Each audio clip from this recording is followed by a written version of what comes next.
Peace, peace, peace. Shout out to everybody in the building. We're about to get started in like 2 minutes. Peace, peace, peace. Thanks, everybody.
Peace, peace, peace. Shout out to everybody in the building. Shout out to everybody in the building.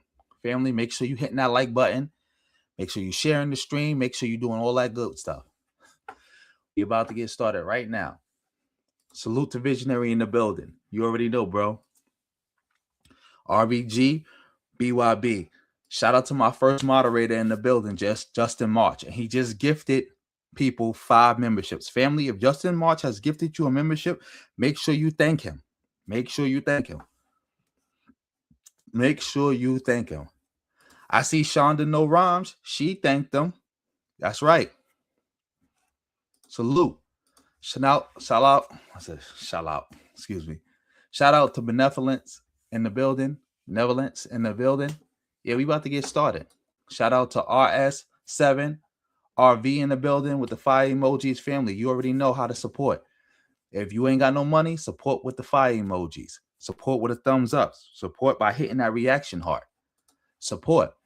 As you can see, you can also support PayPal, Cash App.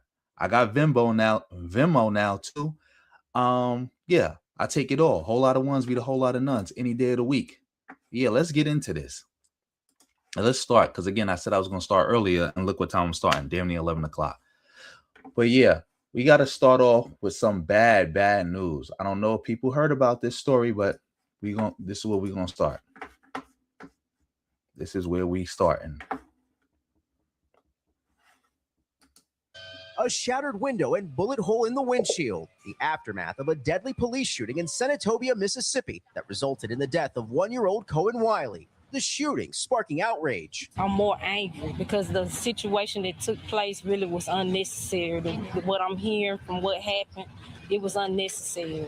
According to investigators, the shooting, which took place Sunday in this Walmart parking lot, occurred when officers responded to a shoplifting call involving 2 adults and a child. Authorities say the 2 adults, now identified by the family's lawyer as the boy's mother and her friend, tried to get away, driving toward and nearly hitting an officer.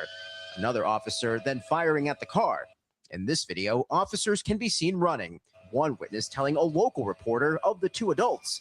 One was carrying the child, the other a box of diapers. Policeman shot, open fire in a public setting over allegedly some Pampers. Investigators say the trio ended up at a local hospital where the 1-year-old was pronounced dead. One of the adults suffering critical injuries. No officers were injured. The family of Kohen Wiley now distraught and demanding answers. I don't know anything right now. My grandson gone. I just want justice. Tonight, the Mississippi Bureau of Investigation is now investigating the shooting.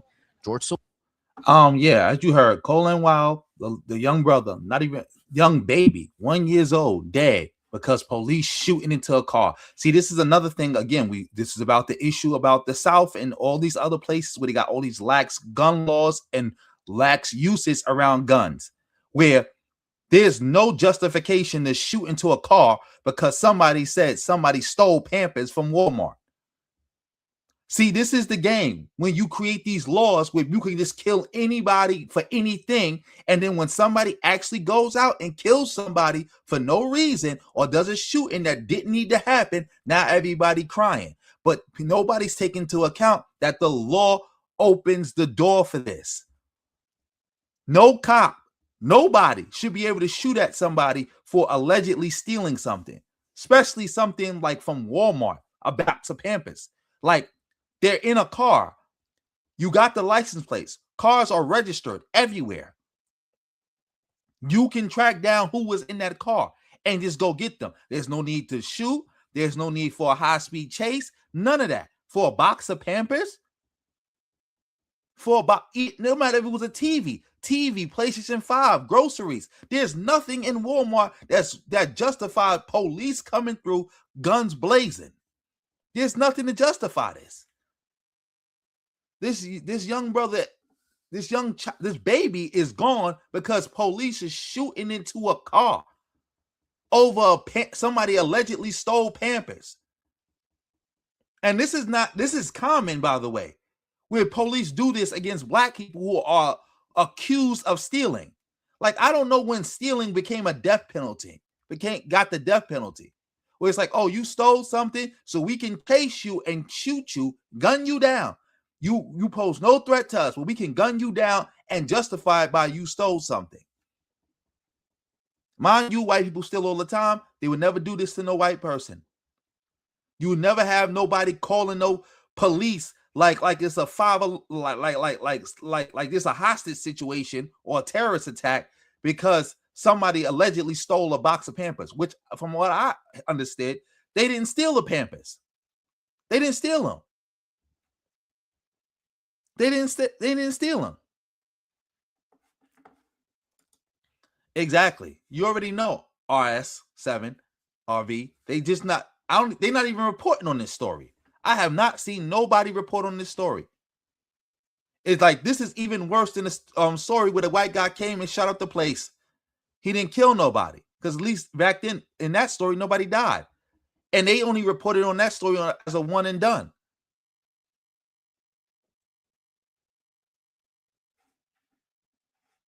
Yes, he's 1 year old. 1 year old, shot into a car with a 1 year old in it over Pampers, allegedly stolen Pampers. Nonsense. Yeah, like I just wanted to go over that because again, I didn't get to cover this story when it first happened. There's been some details, so let's Police, NBC News. Now. All right.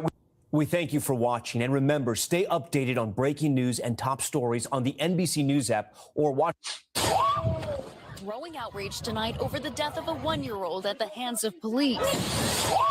Protest. Oh yeah, that Walmart has been shut down because of protesting and all this other stuff. The Walmart shut down. See, this is because you got stupid people. Because I used to work retail, and when that was like my first job. We was always told to never try to stop somebody if we think they stealing, because that's a lawsuit if they wasn't stealing. We don't put our hands on people. We let the professionals handle it. And if they steal something and they get away with it, so what? We know they stole. Their picture go up. They will not be allowed back in the store. It ain't worth nobody getting hurt or nobody's life or any commotion that could be or drama that could be brought to the store behind any item that could be stolen from here. I bet you, I'm not even going to say I bet you, I know so, whoever's the owner of this Walmart is pissed off, or the regional manager or whatever is pissed off.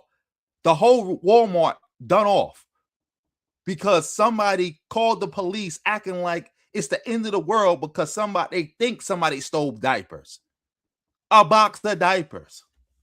And I don't want to hear nobody saying, well, oh, how did the person know it could have went this way? You're calling the police over stolen diapers. Like, I think at my job, they never even called the police. Like, maybe if the police was moonlighting, or maybe if they caught the person, even if they caught the person, they would take pictures of them and send them on their way and say they can't come back to the store. And if they come back, they're going to call the police and have them arrested for trespassing. Met with tear gas outside the Mississippi Walmart where the incident took place, demanding justice for Kohen Wiley. According to investigators, the shooting on Sunday happened when Senatobia. Yes, Justin March, that's what they told us too. Everything in this store is insured. It's all insured. Nobody needs to get hurt or die over anything. Don't risk your safety or nothing over nothing in this store. It is insured. Like, we don't need you getting hurt, getting killed, because all that's going to happen if that happened to you is you're going to get fired. You're going to get fired. You're not going to get no bonus. Nobody's going to, like, come to your funeral. None of that. You just dead or you just hurt. Disgusting. This is a disgusting story. Police responded to a shoplifting call involving 2 adults and a child. One witness telling a local reporter of the 2 adults, one was carrying the boy, the other a box of diapers. Policeman shot, open fire in a public setting over allegedly some Pampers. Authorities say the adults, now identified by the family's lawyer as the boy's mother and her friend, tried to get away, driving toward and nearly hitting an officer. Another officer then firing at the car. The boy's mother says she tried to communicate to police that a child was in the vehicle. I raised my baby up trying to show them that he was in the car. By the time I set my baby down, it was like 3 to 4 shots. One of the shots hit him in his rib cage, and the other shots hit her in her arm and her thigh. Kohen was pronounced dead at a hospital while the driver had critical injuries, according to the Mississippi Bureau of Investigations, which is now handling the case. Make no mistake, this is a very tragic situation. I would ask that the public maintain patience as much as possible. And I know this is a very frustrating time, but maintain patience as this process is done. Attorney Ben Crump now representing the family and saying in a statement, "We intend to seek justice for baby Kohen and the life that was stolen from him." That's how you do it. Go get Benjamin Crump. Like, yeah, because again, this is also, again, racist. You just see somebody, again, we have not had it confirmed that these Pampers were stolen. And even if they were stolen, why are the police acting like that? And on top of that, again, they in a car. Nobody's trying to hit you. Nobody's anything. You just throwing shots into the car. If you saw that car was full of white people, you wouldn't have thrown no shots into it. And the cop who did it is like basically on administrative leave. You know what's so funny? When you had black cops who shot into a car with a white man trying to run them over. They shot into the car because the white man is trying to run them over. They hit the kid, and the black cops had to go to jail for that. Even though they didn't know the kid was in there, even though the person wasn't trying to get away, they were trying to ram the police with the car. And the law says they can do this. This is, again, another example of these laws of justifiable shootings and killings changing based on who threw the shot and who got shot. Protesters now calling for accountability and transparency. So they're just questions that need to be asked, need to be answered, video that needs to be reviewed, and to actually see what it says. Go with the evidence. Senatobia police did not immediately respond to a request for comment on Tuesday, but on Sunday, the police department posted a statement on Facebook saying in part that it was committed to full transparency. The city of Senatobia says the officer involved in this incident has been placed on administrative leave while the state continues their investigation. We thank you for watching. And remember, stay updated on breaking news and top stories on the NBC News app or watch live on our YouTube channel. Yeah, this is crazy. Tonight on I think this is a better video right here. Yeah, shout out to everybody in the building. This is crazy. Fox 13 News at 10, a community in mourning, a city on edge. A one-year-old boy shot and killed by a police officer. Tonight, Mississippi's top investigators take over the case. That it will be a thorough investigation and it will be one where transparency is there. Businesses boarded up, employees sent home as police prepare for a tense night. Organizers insist their message is peace, but justice cannot wait. I don't forget each case that I fight for where these young black men, women as well, have died for nothing, and I'm tired of it. Fox 13 News at 10 starts now. Oh, okay, go. Oh. Okay, so they're shooting tear gas right now.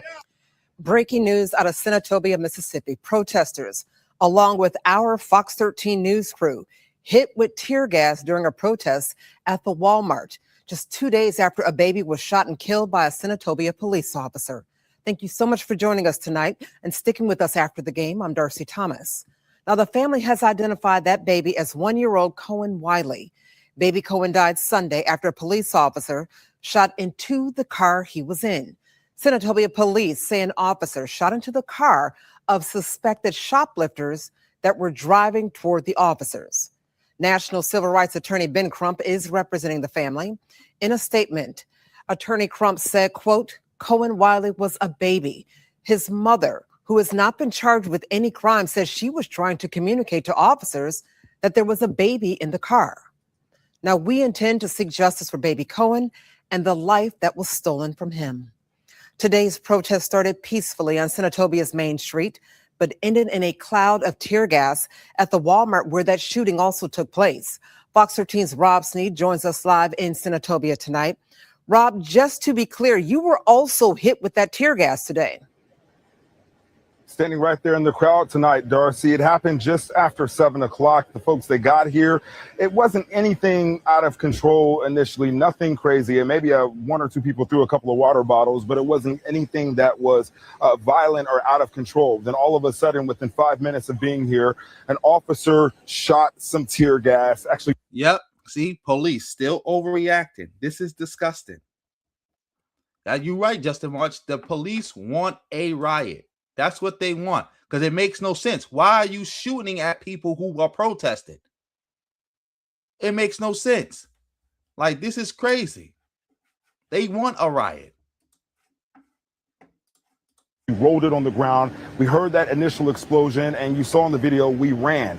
And when I ran down here to the pharmacy area over here, thinking that I was kind of out of Dodge. Well, that wasn't the case. I heard two more go up behind me over here, and then I heard two more go off over here. And that's when we all started running. Things got extremely chaotic. People were coughing. I was coughing. It was hard for me to breathe.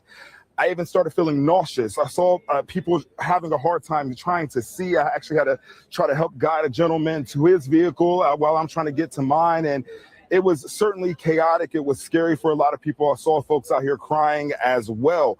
And of course, again, you know, we got to our vehicle. We got out of Dodge to get to safety, of course. But that second round certainly did hit us pretty hard. But you can see right now tonight, those protesters, they left. They dispersed. Many of them said they weren't going anywhere, but I don't see any out here. I see mostly police officers and deputies out here guarding this Walmart tonight. Many of them. That's good. I would have left too. Like, we already made our presence felt, and now we see the police is trying to provocateur riot. Now we're not letting y'all do it. So let y'all stand out and protect Walmart all night like some bozos. The protesters saying that they want justice for this 1-year-old. That these people let such things go on. Who in their right mind would come out shooting behind two women and a baby? It's ridiculous. We made sure that our local government understood our demands, and they refused our demands to our face. So we right now are ready to move and do whatever it takes as a community of black people who have been shown disrespect.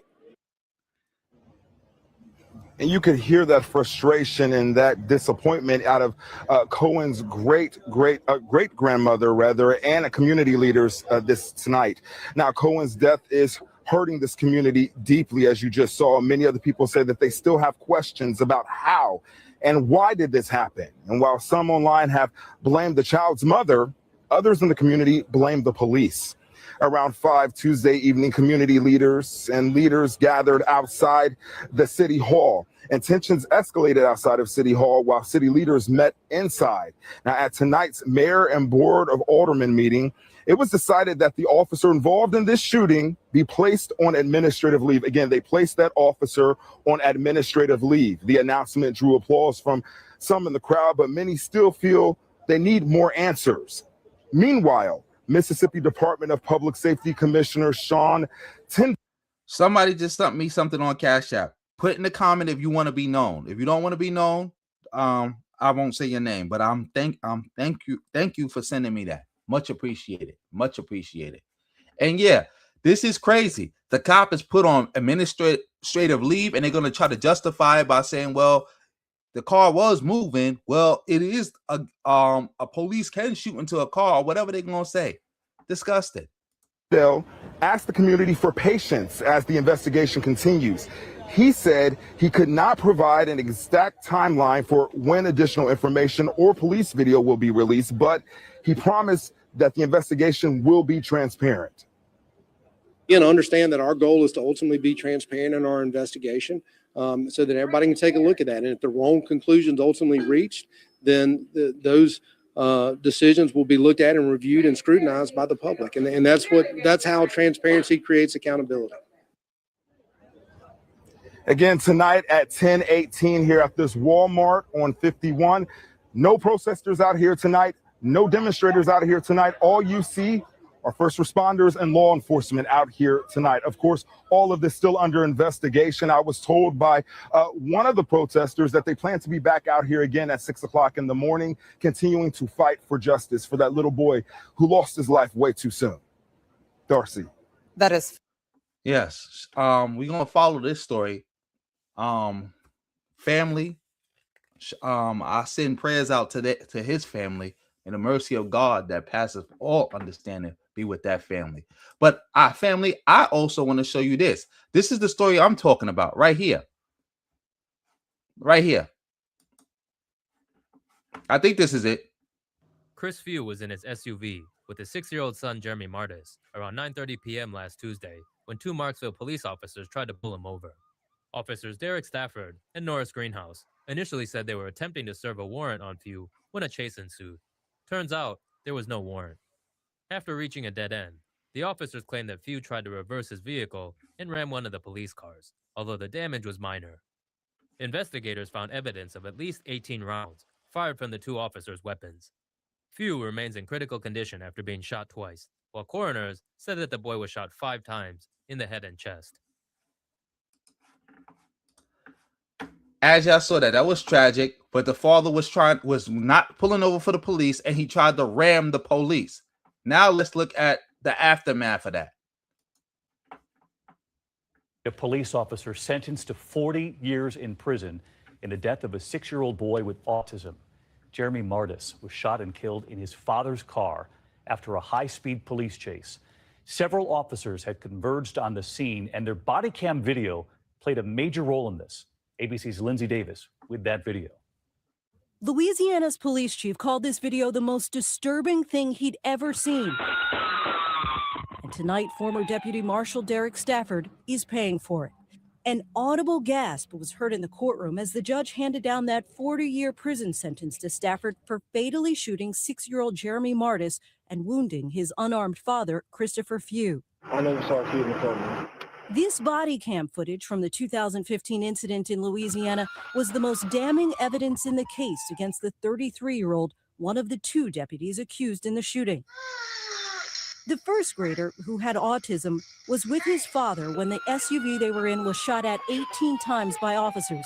It's still not clear why police were pursuing the car. I don't know who I fired. Defense attorneys argued Few drove recklessly while leading officers on a 2-mile chase and then rammed into a squad car, but there was no evidence of that.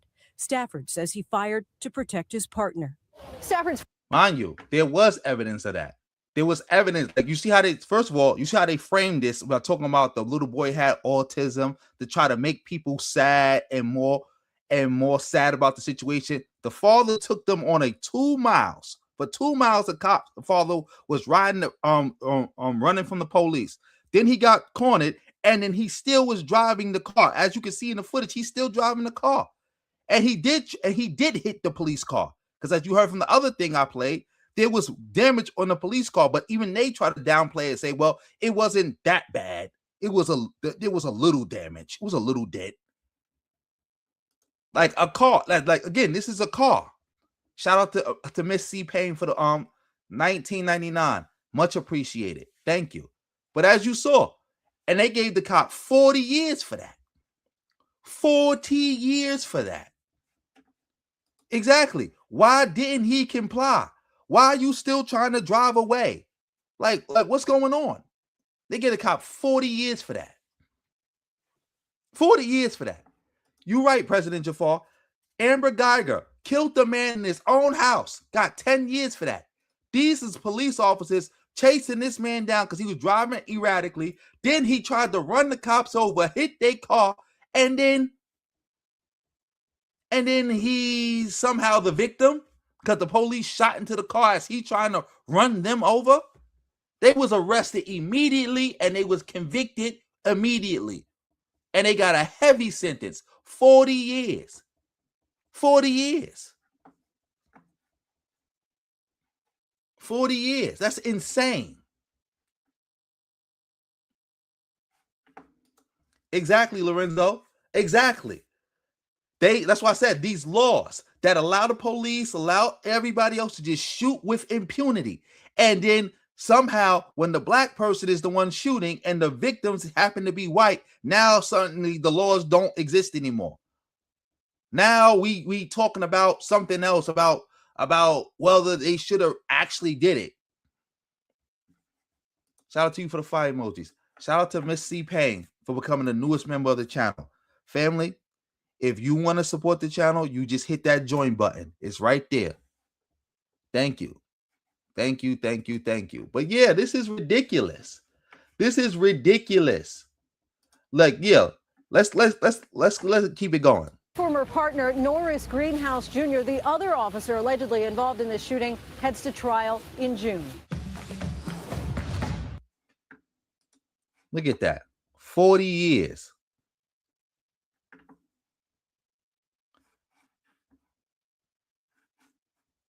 Let me see. Where's the other cop? Let me see sentencing. Damn. Where's the other key there? Shout out to everybody in the building. Let's see.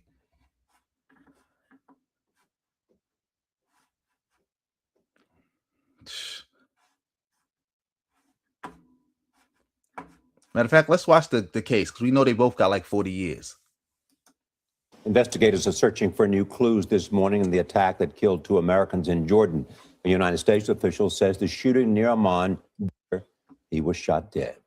This morning, new details in the deadly police shooting of a 6-year-old boy in Louisiana. There is an alleged connection between the boy's father, Christopher Few, and one of the officers. Few was wounded. His son, Jeremy Martis, was killed. The 2 marshals are in jail. David Begnaud is outside the Rapides Parish Detention Center in Alexandria, Louisiana. David, good morning.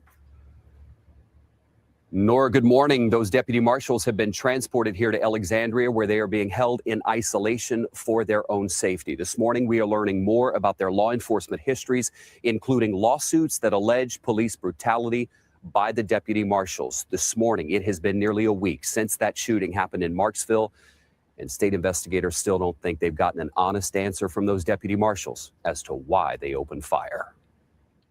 The judge set the bond, set at $1 million. Deputy marshals. So that wasn't an honest answer. They told you they shot him because he tried to run them over. So that's not good enough. So shooting at somebody trying to run you over with a car is not a good enough reason to open fire magically down. It's not a good enough reason. Yeah, you're right. Derek Chauvin didn't even get that much time. Didn't even get that much time.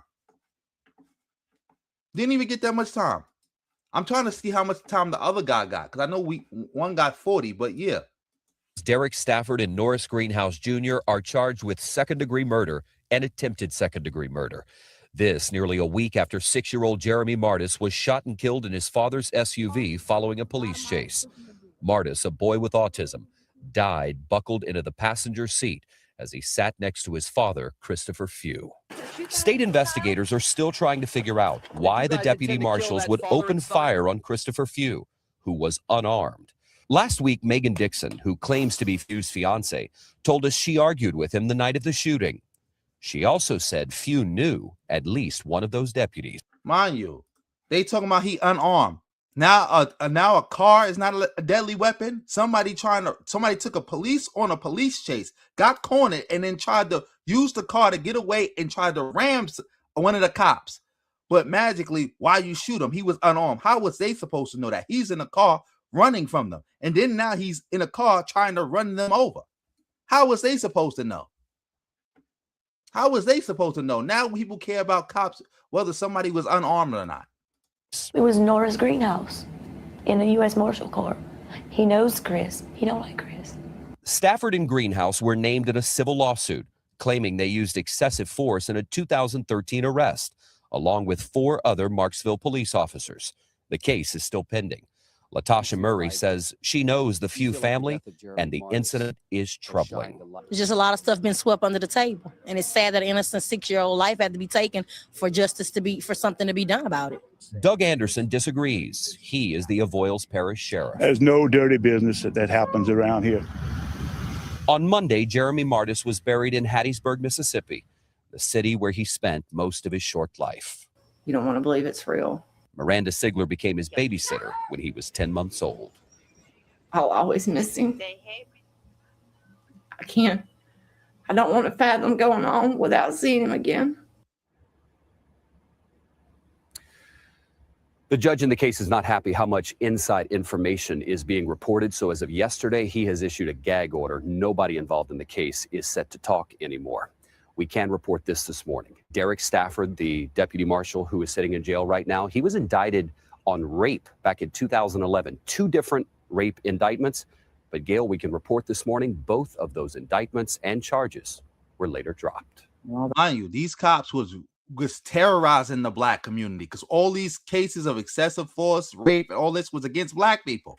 See, they messed around, just like the movie Glory, when the guy was like that cop, white, that white, I think he was like a colonel or general, was like, get your hand off that white woman, and the dude slapped the white woman and he shot him. Yeah, this is yeah. Let me see. What is that? I think I had the other video lined up. Let me see. Where's the other video?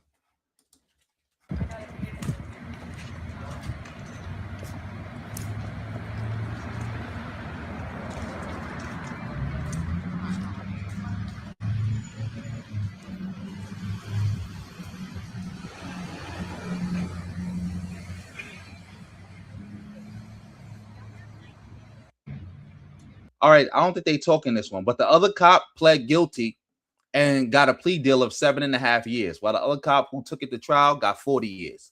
Yeah, this is crazy. This is crazy.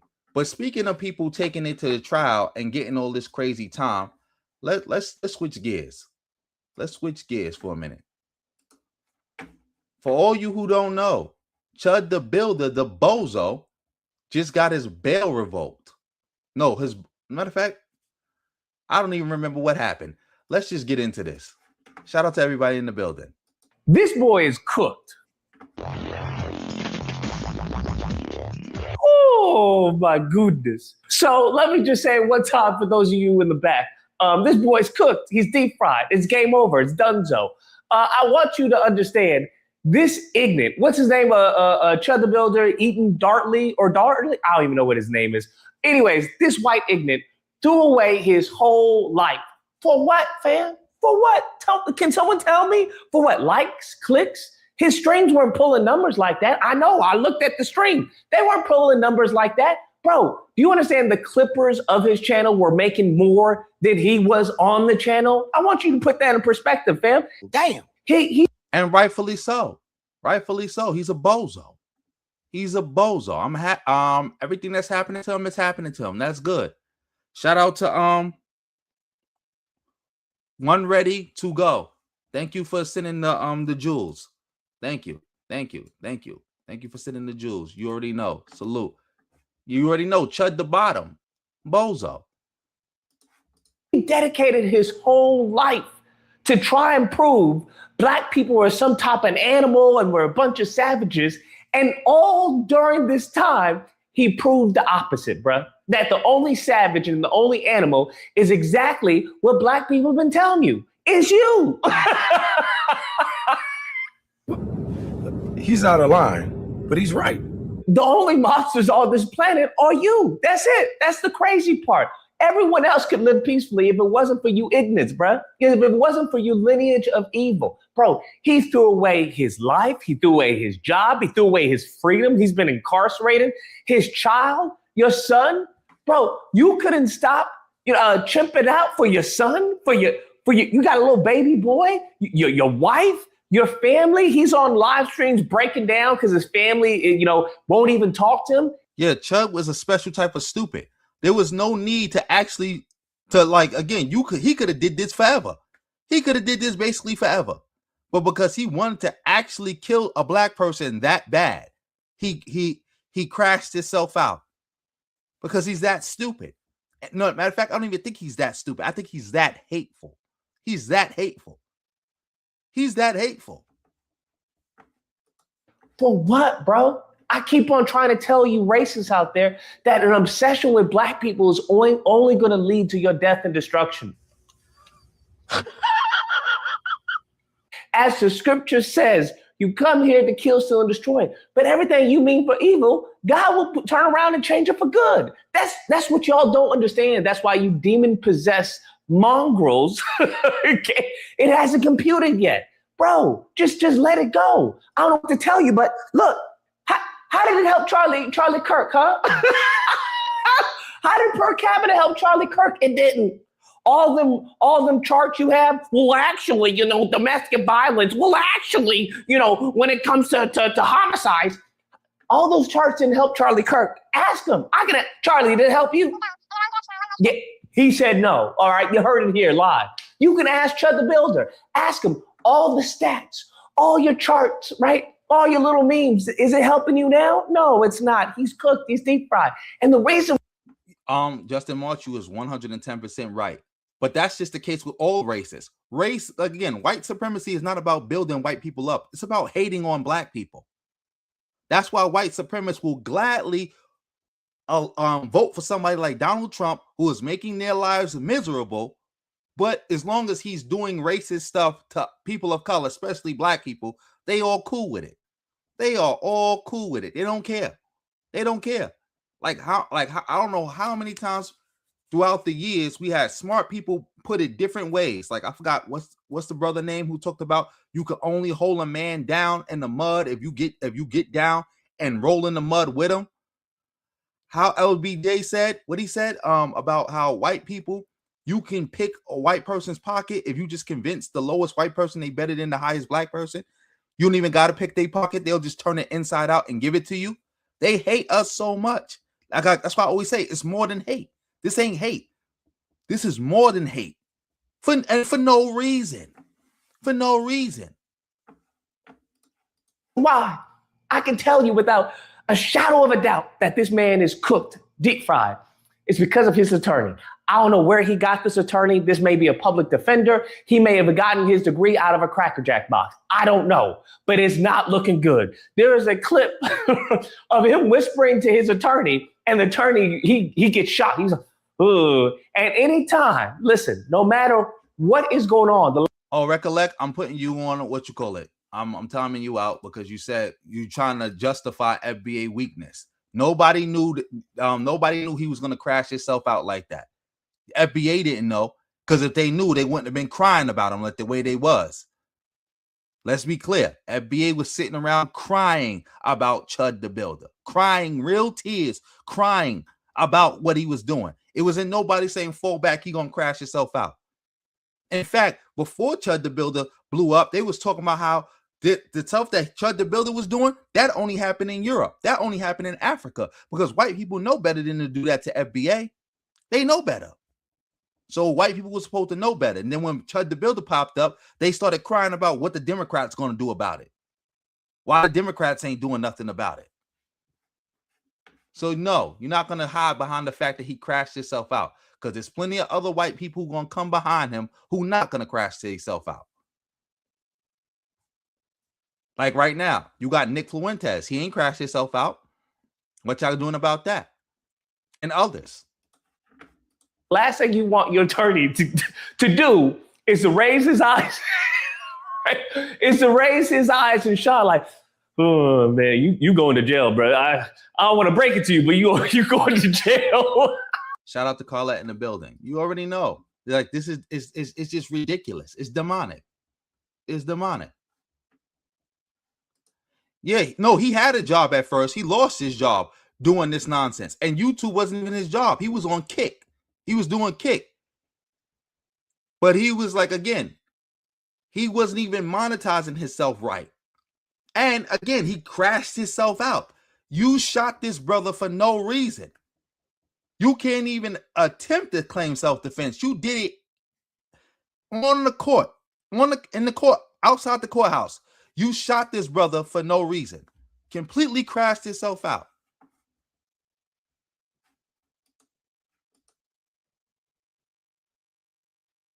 Yeah. Talking about somebody chimping out. A chimp would have never crashed themselves out like that, though. I bet that. Shout out to Lee in the building. I like hearing about it too.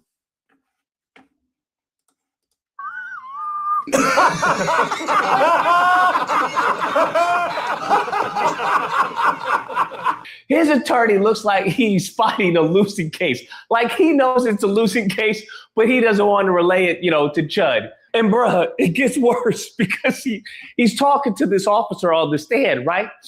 And the officer says, hey, it appears that, Chud fired a few rounds before he even hit the ground. Shots are shown to be fired prior to them hitting the ground. Shots are being shown to have been fired prior to that? Yes. That's what seems to be happening. And that's what people have been saying, that, hey, he was firing before he even hit the ground. Like, what are you talking about, self-defense? And then you're talking about he had his hand on the gun, or he's pulling, his gun out before anything happened? Bruh, it's not looking good. But what? Rightfully so. I'm happy it's not looking good. Also, salute to That's Amazing. Thank you for the jewels.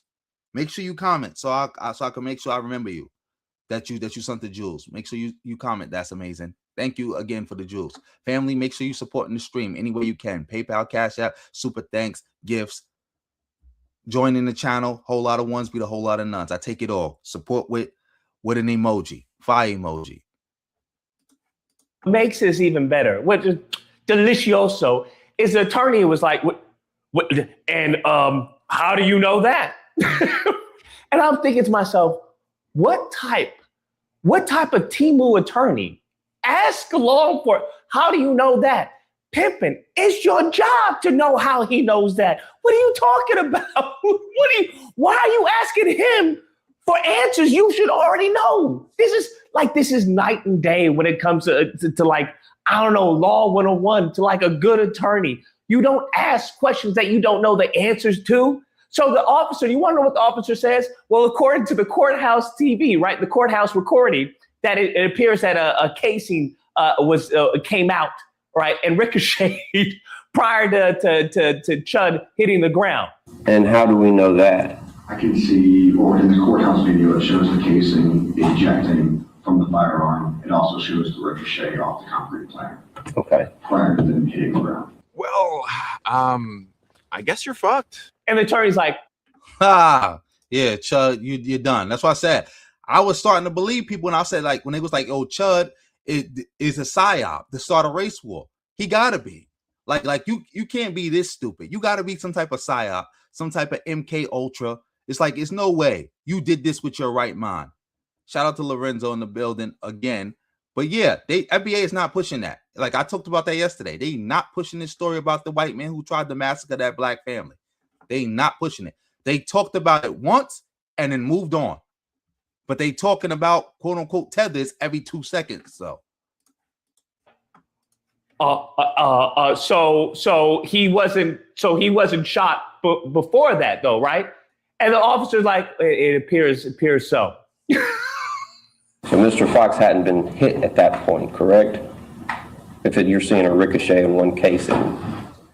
I would assume so. Bruh, I don't know what Chud did with all his gifts and gold money. Maybe he spent it on mayonnaise. I don't know what. I don't know where it went, fam.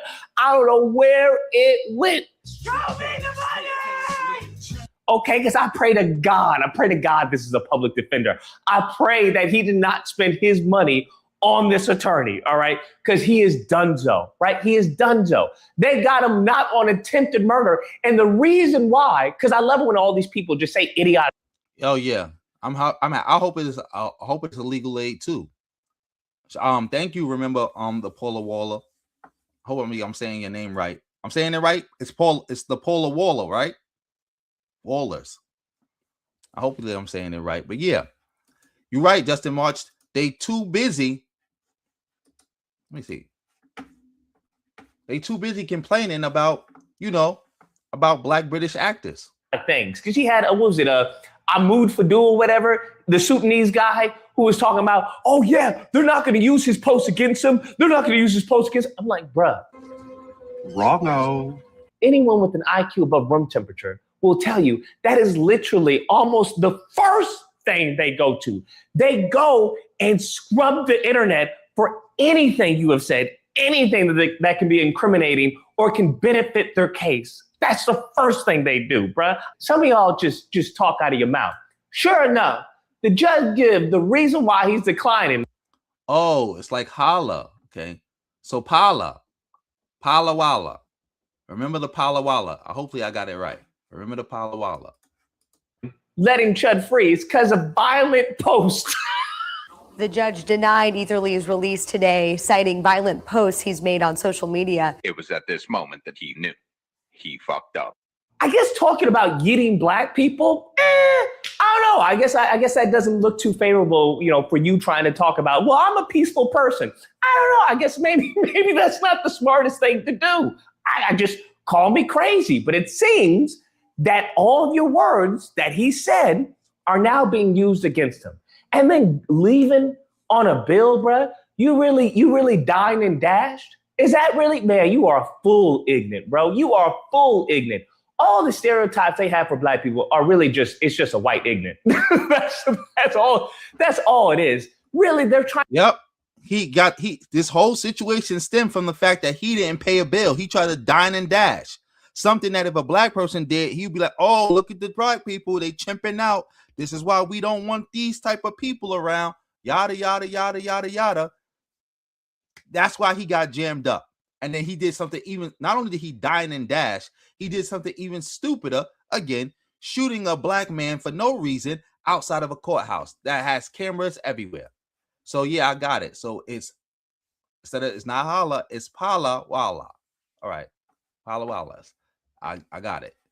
Trying to give the white ignorance a break. Like, okay, we'll say it's black people who did this. You're blaming on them? Oh, thank you very much. I appreciate it. All right, we'll let you slide this time. But get out of here, Jeff Pro. You got to pay next time. Yeah, honestly, that's what's going on. Genuine. You're right. RBG for the win. This is a form of BBC aside. Like, for all you don't know, I heard about a guy who was like, I think he was supposed to be like a racist or something like that. But he was like struggling with the fact that he liked black meat. So he killed himself because he couldn't get over his love for black meat. I think this is why Chud the Builder hate black people so much. It's like, you're tempting me by your very presence because I'm addicted to black meat. So it's like, by you just even being around, I have been tempted and I hate you for it. I think that's the case. Genuinely, all the stereotypical behavior is nothing more just poor Bubba in Arkansas. That's all that is. If you look, even historically, that's all it's always been. But I don't know what to tell you. This is hysterical. This is the greatest thing ever, bro. This is awesome. Because he spent all this time trying to be a domestic terrorist to black people, and now look at you. I mean, to be honest with you, everything's going fairly well. I mean, Chud's locked up. Asian businesses are being boycotted for their racist behavior. Austin Metcalf is in hell with Charlie Kirk. I don't know. You have Carmelo Anthony trying to get his appeal. I don't know. We may be taking W's. we may be taking W's, and they're just going to pile up as we get further and further down the road. Anyways, guys, that's the video. Let me know what you guys think. Yep. They call us uneducated and thugs. We because again, it's projection. It's projection. Everything that they cry about with black people, that's what they doing. Yes, Justin March, you ain't hear about BBC aside, where the dude just killed himself because he was too addicted to BBC, and he was a white guy, and I think he was one of these white guys talking about chimping out and white replacement theory, but he just couldn't stop watching interracial porn. And again, it went from he couldn't stop watching interracial porn, then he's watching cuck porn, then he watching gay porn, and he just couldn't help himself. He couldn't get over his love for BBC. He couldn't. Thank you, Lee, for the jewels. Much appreciated. Shout out to you for your support. Let me see if I can find that before we move on. Let me see if we can find a story about the guy committing BBC aside.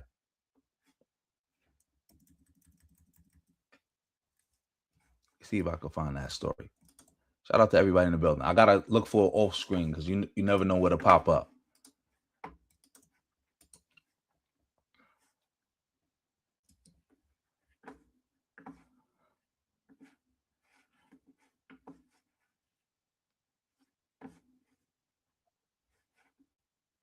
Let me see.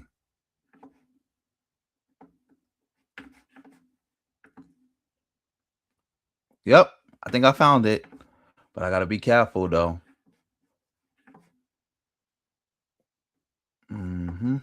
Be careful.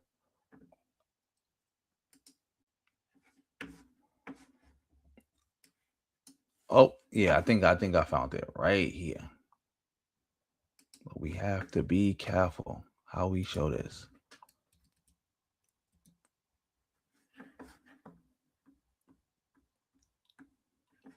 You see.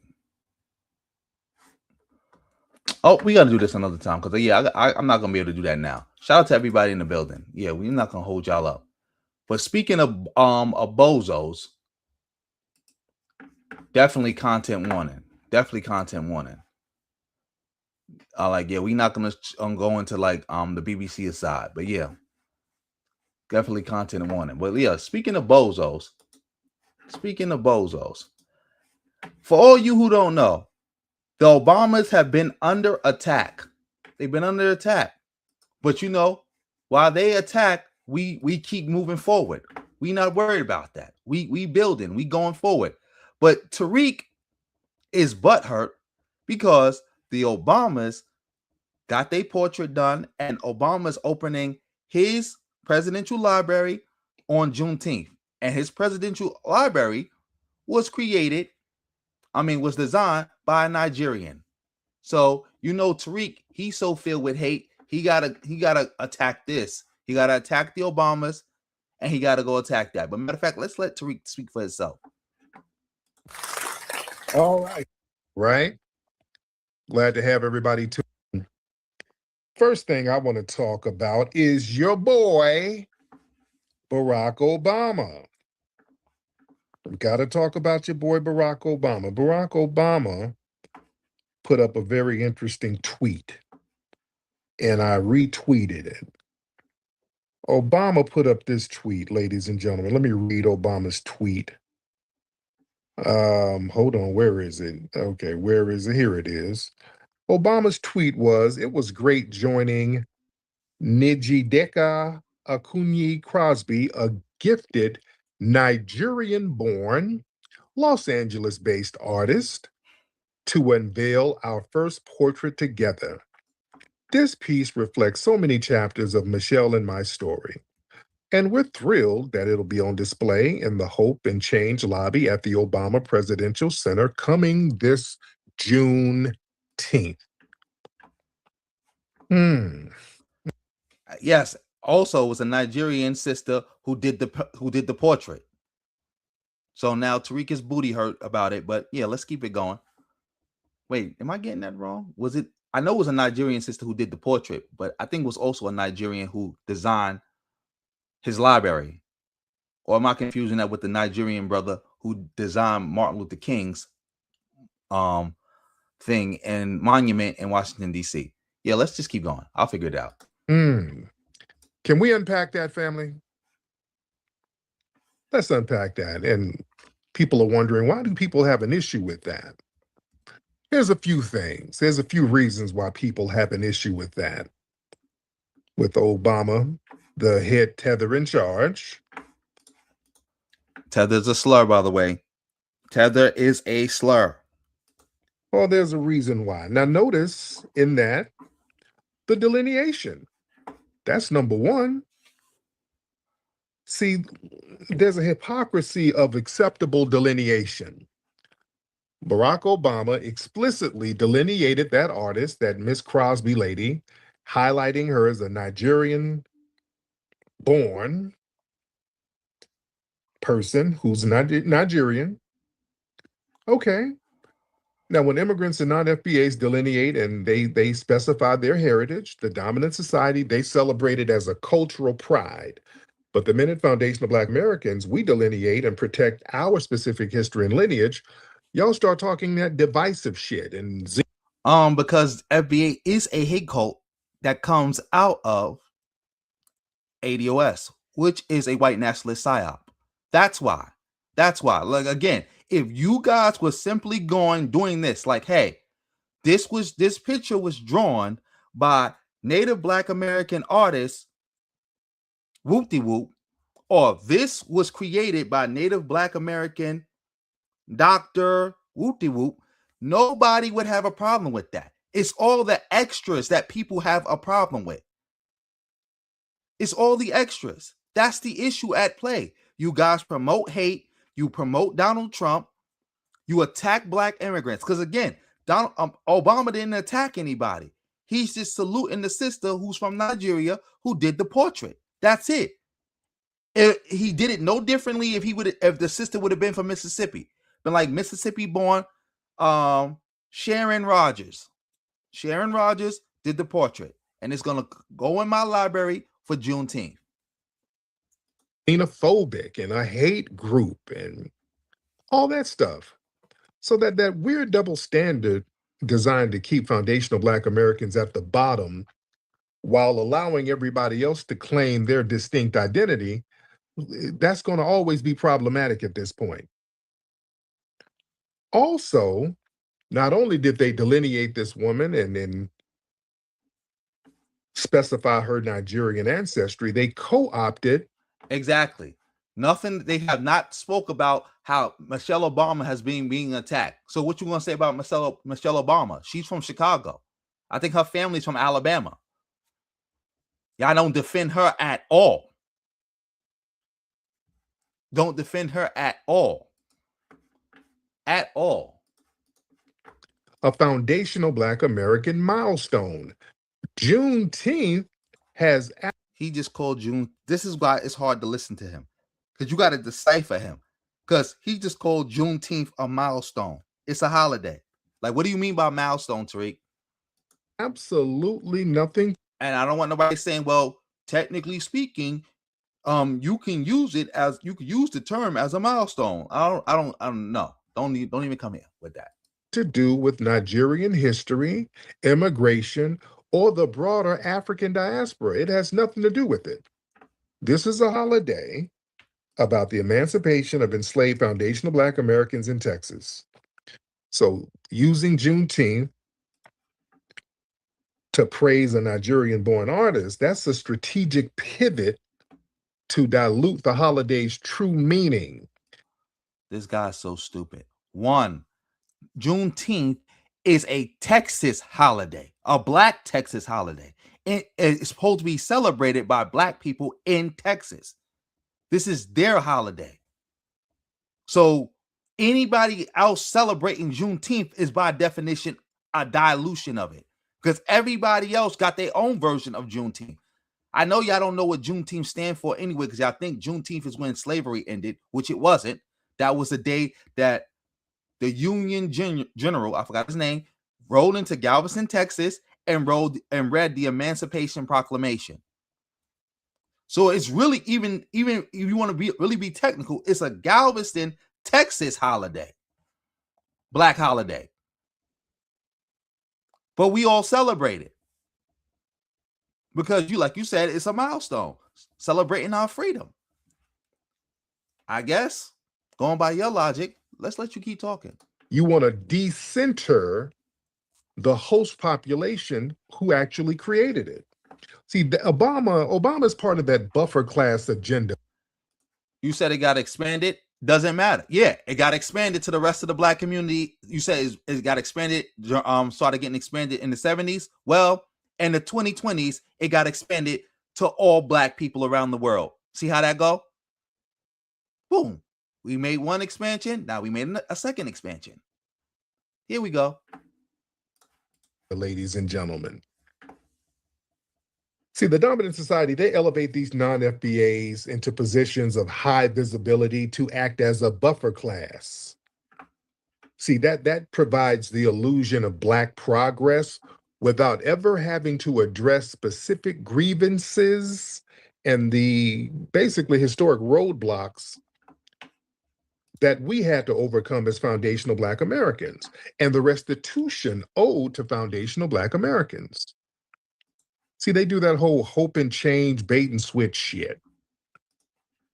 You know, talking about the lobby of his hope and change lobby and all that on Juneteenth. That's very symbolic. The hope that foundational Black Americans had was for codified protection and economic tangibles. The change we received was a continuous swapping of our foundational Black American representation for generic global blackness that demands nothing of the United States government and lets them off the hook. You know what I'm saying? They love that elevating tethers because the tethers job is to let them off the hook. I saw something, Brother Rich, he was debating some chick, some Jamaican chick. So again, this is babble. This is just babble. It makes no sense. He can't back up anything he's talking about with like any like actual black history or anything like that. Yeah, they trying to hijack Juneteenth to push hate. That's what they want. Like, come on now.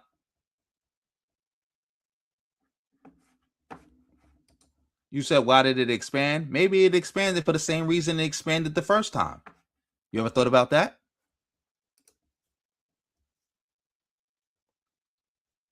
Yes, again, everything he says is literally comes from white supremacy. Like, this is literally the great replacement theory. Like I've been saying for years, these bozos just take racist white talking points and put chocolate on it. And then give it to their audience to eat.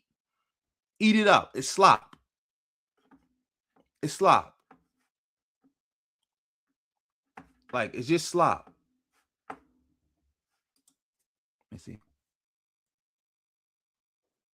Oh, thank you, Aunt Jam, for clearing that up. So it's her mother who's from her father's side of the family is from Alabama. Her father's side of the family is from South Carolina. Okay, cool. What's generic blackness? Just some bullshit that Tariq made up. Like generic blackness. The funny part about it is the quote unquote generic blackness that they arguing about was what Tariq used to push when he used to be a Pan-Africanist. And on top of that, that's what black people in America push. Black Americans, Native Black Americans, that's what they push, that we all black. That's it. Doesn't matter where you from. Doesn't matter about your color or economics or anything like that. Your education, we all black. That's the funny part about this. That's the funny part. And I guess she was born here, so she felt like she was entitled to speak on our issues. And she's up here talking about, yeah, we shouldn't get reparation. We don't need no reparation. We shouldn't even be trying to get reparations. And he checked her like, hey, you're Jamaican. Why are you even speaking on reparations? You're not even qualified. But I was born here. I was born here. That born here shit don't mean nothing. No. We don't have people misrepresenting us no more. If you're not of the lineage, these people need to get the memo. And that goes for Obama, little ass too. We're not going. You heard that stupidness? First of all, FBA is not a lineage. It's a hate cult that you made up. On top of that, more importantly, he's talking about Obama can't represent black people. Obama, the most accomplished black person in the history of the United States of America. Obama, that if he could run for president right now, he would win. And he would win because so many black people would come out and support him. Like, I don't get it. This Obama hate and this whole, oh, you can't speak for us. Like, who are you to try to speak for black people? You the one who keeps saying you're not a leader, but somehow you will decide who can and cannot be the leader. Who can and cannot speak for us. That's what leaders do. But you said you're not a leader. Going for the economic displacement and all that stuff. We fought to make Juneteenth a national holiday. So now nobody fought to make Juneteenth a national holiday. No. That's not even how it became a national holiday. So, like, and again, who is we? Who is we? Who is we who fought for that? Juneteenth became a national holiday because people started finding out about it in the wake of George Floyd. That's how it happened. And that was like a part of the way of like the Democrats trying to show solidarity or whatever the case may be. When they had the kente cloth and they kneeled, then next thing you know, Biden is making Juneteenth a national holiday. That's how it became one. Most people never even heard of Juneteenth. Most black people never even heard of Juneteenth. I can tell you that I've been black my whole life in America. I didn't know about Juneteenth until a couple years ago. I can tell you that. Like, I probably found out about Juneteenth for like, what, 2018, 2017, something like that. That's a fact. I've been black my whole life. I've been going to the South, everything. Family, visiting family in the South. During the summer vacation, nobody was celebrating no Juneteenth. It's a Texas holiday. If you told me 30% of the black population even knew what Juneteenth was before it became a national holiday or before George Floyd was murdered, I wouldn't even believe you. The dominant society, they try to use our holiday to funnel capital and high-profile commissions and massive visibility to all of these non-FBAs. Look, we got a lot of brilliant foundational Black American artists whose ancestors actually lived through the history that June. Wait, I got that wrong. So yeah, I was wrong. It wasn't a Nigerian who designed the library for Obama. No, it was the Nigerian sister who did the picture. And the picture is going in the library when it's open on Juneteenth. Juneteenth represents. So these people go out of their way to exclude us from a holiday that's supposed to be about us. They want to erase the foundational Black American origin story. Notice they keep trying to Africanize and Caribbeanize Juneteenth. Y'all notice that? Every time we turn around, there's some kind of Afro Beats Juneteenth event, some Jollof tasting contest for Juneteenth, some Bammy and jerk chicken contest for Juneteenth. They just keep trying to crowbar their culture into Juneteenth. We have our own culture. We have our own foods. We have our own music. No, we're not going to let people do that. Exactly, Aunt Jams. Like, what is he even talking about? He making it seem like Obama did this on purpose. Like, all right, I'm going to purposely open my library, my presidential center, on Juneteenth because I'm trying to co-opt the day. Bozo, weirdo.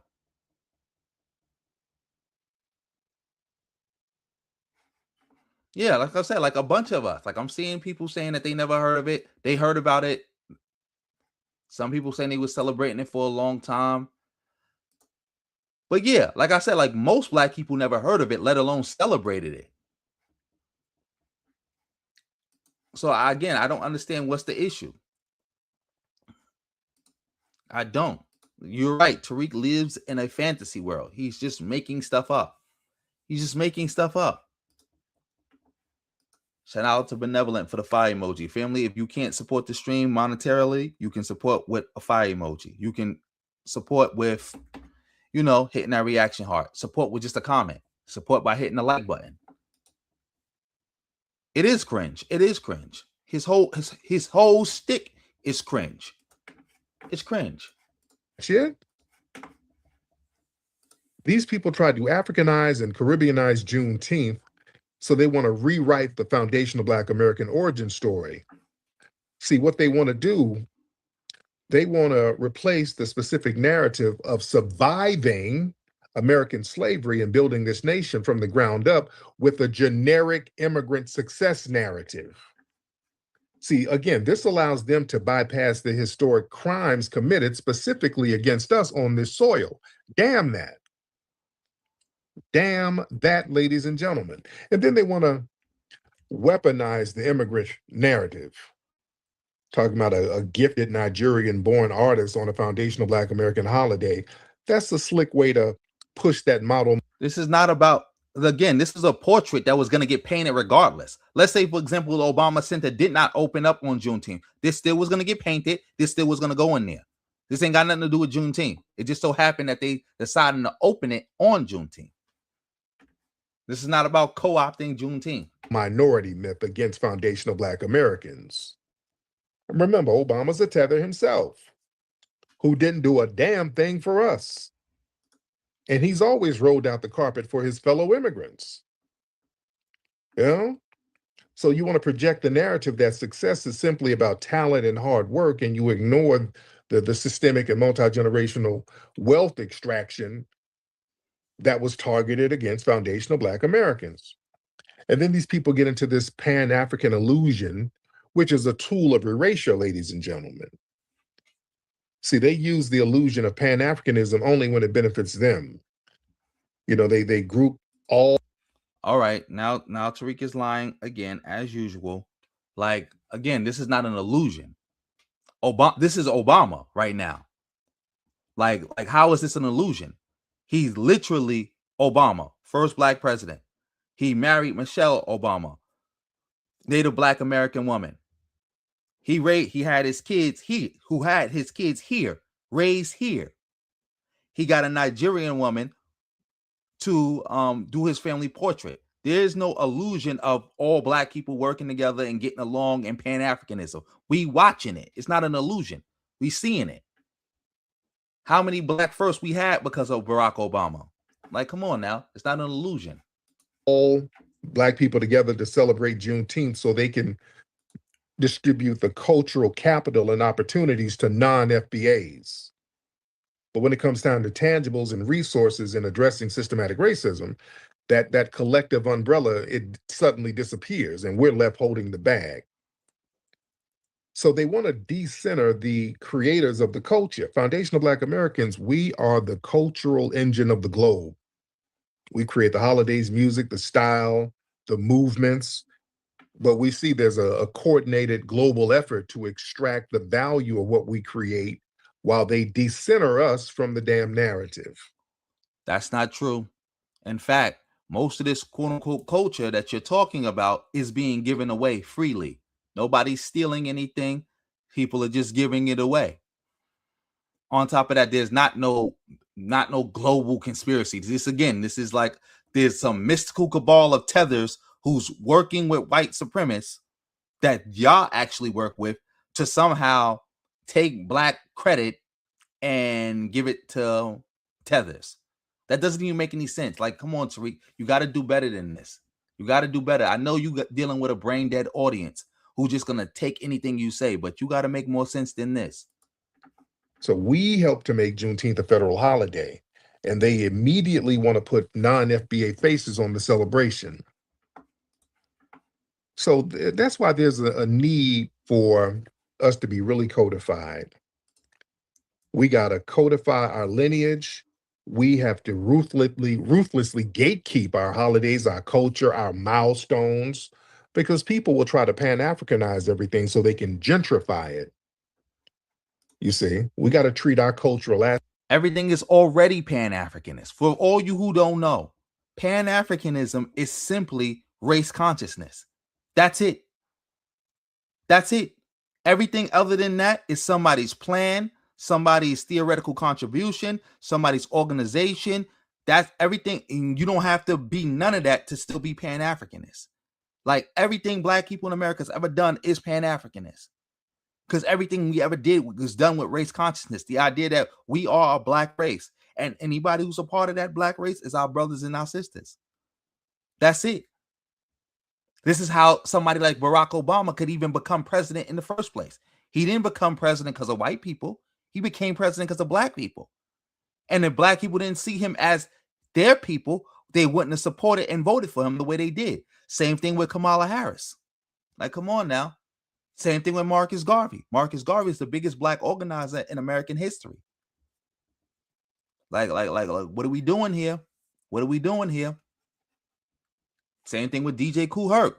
Why would people go to his party if they didn't see him as their people? Like, well, you're a Jamaican. Why are we even coming to your party or coming to anything you got going on? And the list goes on. Assets with the same strategic protection that every other group applies to theirs. You understand? Yeah. Who is this? Fish? You got a lot of flags up here, Fish. Hop on, Fish. Mr. Fish, hop on, sir.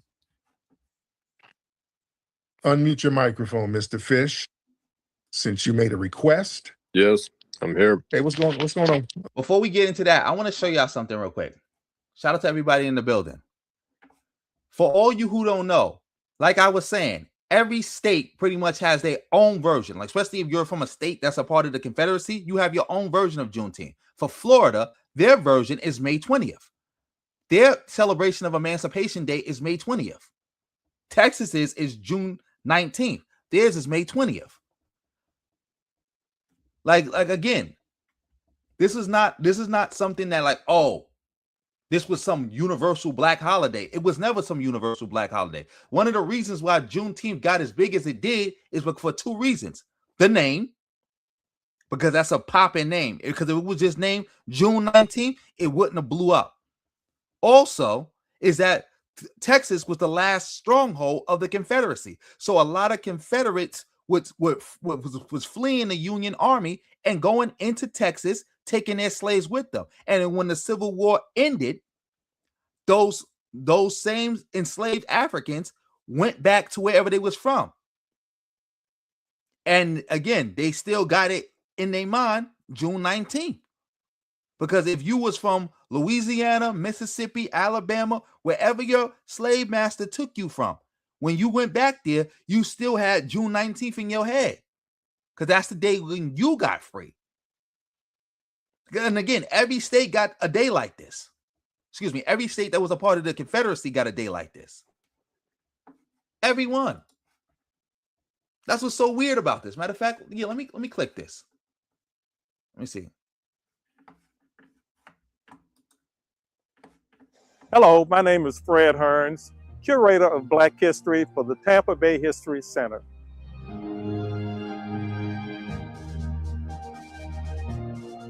The Tampa Bay History Center invites you to join us in Brooksville at Chinsegut Hill on Saturday, May 21st, 2022, from 11 a.m. to 5 p.m.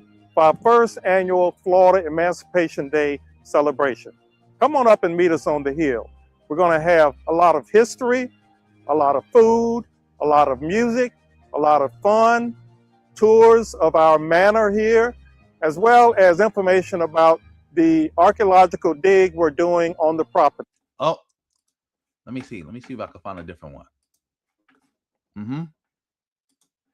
All new at 5:30, a group of historians gathered outside the Orlando City Hall this afternoon to recognize and honor this day in history. So today, May 20th, marks the anniversary of when slavery became illegal here in Florida. And now one local city commissioner says more people should learn about this historic day. Recollect, that's wrong. See, that would actually be a smart reason for people to celebrate Juneteenth.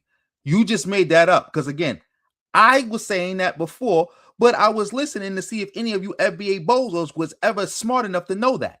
To come up with that justification why Juneteenth should be celebrated by all black people. And I never heard it. Never heard it. They all kept saying stupid things like, oh, Juneteenth was when slavery ended. Or Juneteenth was when the Civil War was over. Or Juneteenth was when we got free. They, like I said, they don't even know what Juneteenth is. They crying about other people celebrating a holiday that they don't even know what it is. I promise you. Go ask the FBA bozo, what is Juneteenth? Just ask them it on the fly. They can't tell you what it is. Nice try though. Nice try. But no, y'all not getting that all. Because again, that was the reason why I said that Juneteenth should be celebrated. When people point out that it's a Texas holiday. And slavery didn't end that day. But let's get back to this. As the fight for equality for all people continues, here's News 6's Jerry Askin. This is the day that the freedom bells ringed in Florida. Richard Wilder was one of many historians outside the Orlando City Hall who wanted to recognize the importance of May 20th here in Florida. The whole of Florida should celebrate. Today is Emancipation Day, May 20th. These men dressed as members of the United States Colored Cavalry, a regiment of the U.S. Army during the Civil War, and pointed out that some black men traveled alongside a Union general to Florida back in 1865, all to enforce that all slaves should be free. This coming after President Abraham Lincoln signed the Emancipation Proclamation 2 years before. An act of justice warranted by the Constitution. A lot of people are trying to celebrate the emancipation, and one of the things they use is Juneteenth, but that doesn't apply to state of Florida. Emancipation Proclamation in the state of Florida is May 20th. From slavery to emancipation, here inside the Orange County Regional History Center, we got a better idea of what it was like for black families here in Central Florida.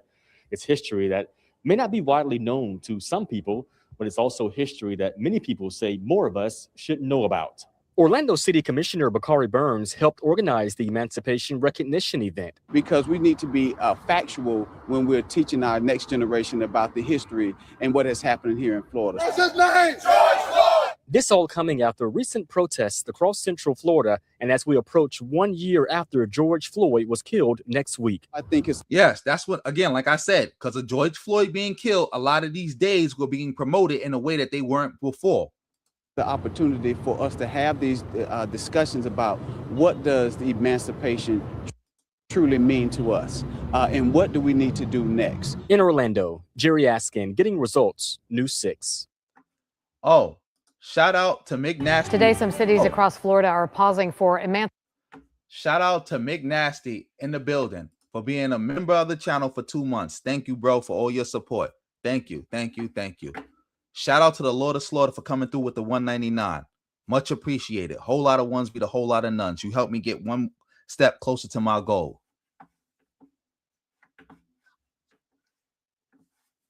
Yes, that's a part of the lie that somehow people are stealing stuff from them or taking stuff from them or whatever the case may be. Hey, come on. It's a part of the lie. Exactly, Lee. He needs to worry about his fake museum. Stop worrying about what Obama doing and worry about your fake museum. Worry about that fake museum, bro. Worry about that fake museum. That's all Tariq does is complain. Exactly. It was Joe Biden and the Democrats that made Juneteenth a federal holiday, something the Republicans were against, something Trump wanted to do away with. Yeah. Yes, like this is ridiculous. But let's get back to this. Let's get back to this. Because this is crazy. Let's get back to Tariq. Let's see what he got talking about right now with this debate against this dude. Oh, can you hear? Shout out to everybody in the building. Make sure, I think we got 100 people in the building just on this channel. Please make sure y'all hitting the like button. Make sure y'all hitting the like button. Please, please, please. If you don't do nothing else, hit that like button. Hear me, Fish? Yeah, it seems like they're trying to dilute the whole cause. Unmute your mic. Let's bring that back a little bit. Here we go. You understand? Yeah. Who is this? Fish? You got a lot of flags up here, Fish. Hop on, Fish. Mr. Fish, hop on, sir. Unmute your microphone, Mr. Fish.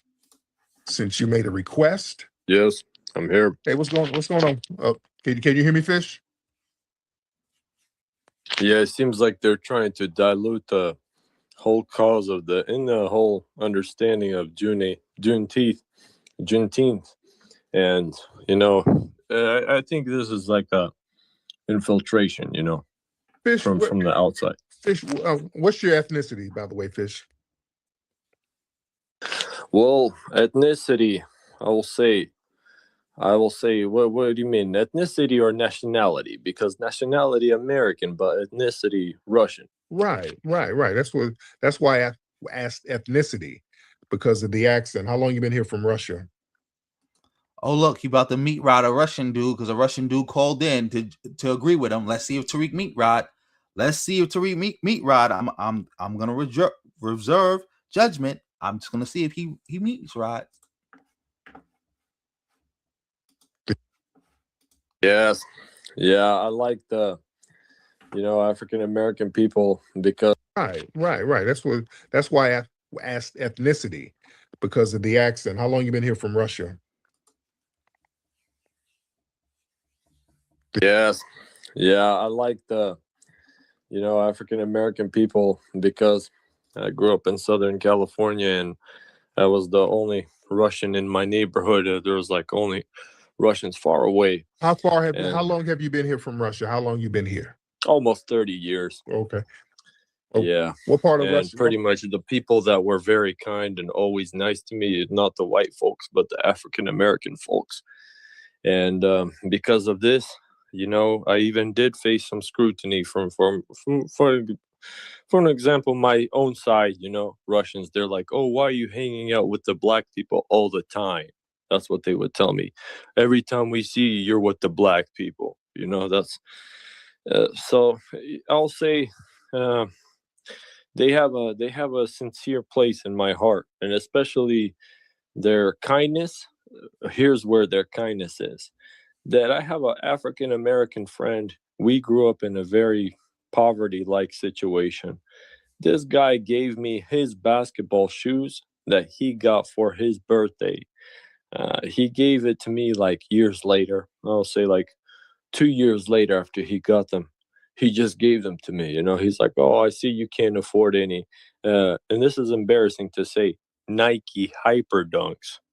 You know, they were like a. Look at Tariq letting this Russian dude go on here and babble. Again, shout out to the black people who didn't right by him, but I guess I ain't do right enough because he's following behind Tariq and he thinks Tariq is actually saying something that makes sense. But yeah, let's keep going. 120, 150 bucks at that time. Well, thank you so much. Okay, you doing a whole "this is my life" story. Okay, there you go. All right, 99. Hop on in, 99. Exactly, Rob. No smoke for the Russian tether. No asking him why he don't go back to his homeland. Why he here still taking up resources. None of that. None of that. Yeah, where is the mute button? Nowhere to be found. Nowhere to be found.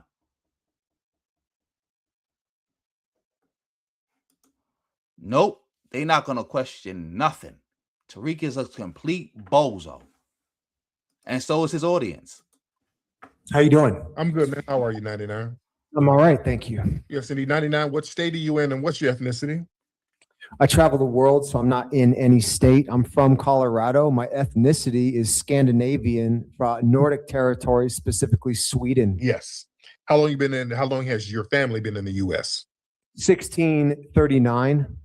Came over and 1639 established in Windsor, Connecticut. Came over on a ship. Scandinavian. John Flower. Hold on. Scandinavian from 1630. That don't sound right. Not a Scandinavian. They weren't. We were mixed between English, German, and Swedish. Oh, okay, because y'all was damn near low-key Vikings still. Correct. That's right. Look at Tariq sitting around joking and laughing with the white dude. This is what FBA produced. It's the same thing with Charleston White. Yesterday, he was so respectful and apologizing to Austin Metcalf's father, but wants to disrespect Carmelo Anthony's father. Same thing with Tariq. You sitting here being super respectful to these white men that you don't know from a can of paint, but you want to disrespect Barack Obama. So y'all weren't coming over here. No, and the Nigerian sister who did this beautiful portrait. Scandinavians in the 1600s like that. So that blood is still alive. You can see the look at it. Yeah, exactly. Lord of Slaughter. Giggling like a little hoe. Giggling like a little hoe. Giggling like a little hoe. The Irish as they burn the black people out of their homes in Ireland. You can see it. Savagery is still there. Okay. So you're Irish. Right? I'm also Irish. Right. There you go. So you're Irish peasantry. Okay. I can hear the potato famine in your voice. Puritan, if you do research. Yeah. You're in Ellis Island. I don't believe your family was here in the 1630s. I believe. Well, we have the documents. I believe you got here in 1940s. No, I know you don't believe it. Yeah, you got here in 1940s, sir. No, we actually didn't. 1639. We have the documents. We have the church. Not only do we have the documents, we have the church records. We have the church records. We have the constable records. We have we have all the records going all back. And you know what? We might even be able to trace back into Europe our family lineage. How far can you trace your family back? Oh, I can trace it all the way back to the beginning of the United States, which is Tariq is gonna look stupid. Let's see what he say. I'm a foundational Black American. Oh, so you have the records then? I do. I absolutely. I doubt it. Oh, I highly doubt that. And also, why would you? Exactly. Tariq has not presented any records, and also Tariq also is claiming to be Aboriginal. So where's the records in your Aboriginal language? Because I don't want to hear nobody telling me that they Aboriginal, they've been here, they got all the documents, and they showing me stuff in English. That ain't gonna work. That is not gonna work. That ain't gonna work with nobody. It ain't working now. What you mean you doubted? We were very well documented over here, so why would you doubt that? That's nothing. Documented by who? Documented by who? See, he's not saying that they documented themselves. He's saying we were well documented by others. Like, come on now. You indigenous to the land, this y'all land. Y'all had some great civilization, but y'all had to use somebody else's documentation of y'all existence. What was y'all language? We were very well documented. No, we have the records in our family. Like we have the personal doc. We have the physical doc. Sir, I don't believe that. I believe your poor Irish peasantry. Y'all didn't really have documents, sir. Y'all just hopped on. No, we actually do. I don't. So I know you don't have your documents because none of you do. Yeah, that's okay. Yeah, you don't. You come from Irish trash. You're a little potato famine tether. So yeah. If it weren't for us, you'd be still over there in Ireland scratching the headlights out of your pubic hair, sir. Wouldn't you? Okay, that's fine. Right? You want to talk about? Okay. Yeah. Now, what do you want to talk about? Let's talk turkey here. Yep. Let's talk about the evidence of Carmelo Anthony not being provoked and being bullied. Oh, now they're talking about Carmelo Anthony. Do y'all want to hear this or y'all want to move on? Let me know. 1 in the chat if y'all want to hear this. 2 in the chat if y'all want to move on. Because Tariq just got cooked by the white boy. The white boy was able to name dates, name ships, name all that other stuff, but Tariq was not able to do any of that. So I forgot what I said. 1 is to listen to this. 2 is to move on. So again, let's matter of fact, let's start that over. 1 is to move on. 2 is to listen to this. So now re-put whatever you put before. 1 is to move on. 2 is to listen. Recollect, that's what we want to know. What Aboriginal language was these documents in? We want to know. We want to know. Because Tariq is the one claiming to be Aboriginal and they got documents. So what language? All right, the 2s have it. Let's see what Tariq does. Shout out to you again. That's amazing for being in the building. You is the one who sent those jewels. Shout out to you. Enough to then kill someone. Let's talk about that. Yeah, let's talk about how he practiced self-defense against your fellow white supremacist suspect. We have the video. There's video. They're not releasing it, and they're not releasing it for a reason, sir. It's on the internet already. I'm sorry you're late to the party, but we've all seen the video. Like he was not attacked, and there was no pre-attack to warrant death. And so you're spreading death into your community, and now all of your people are going to be burned out of the United States as well. Like it's just ridiculous what you're doing to your people. Sir, how? Oh yeah, the guy this guy was also talking about the program that's happening in Northern Ireland. It's not happening anymore, but it was a program that happened in Northern Ireland.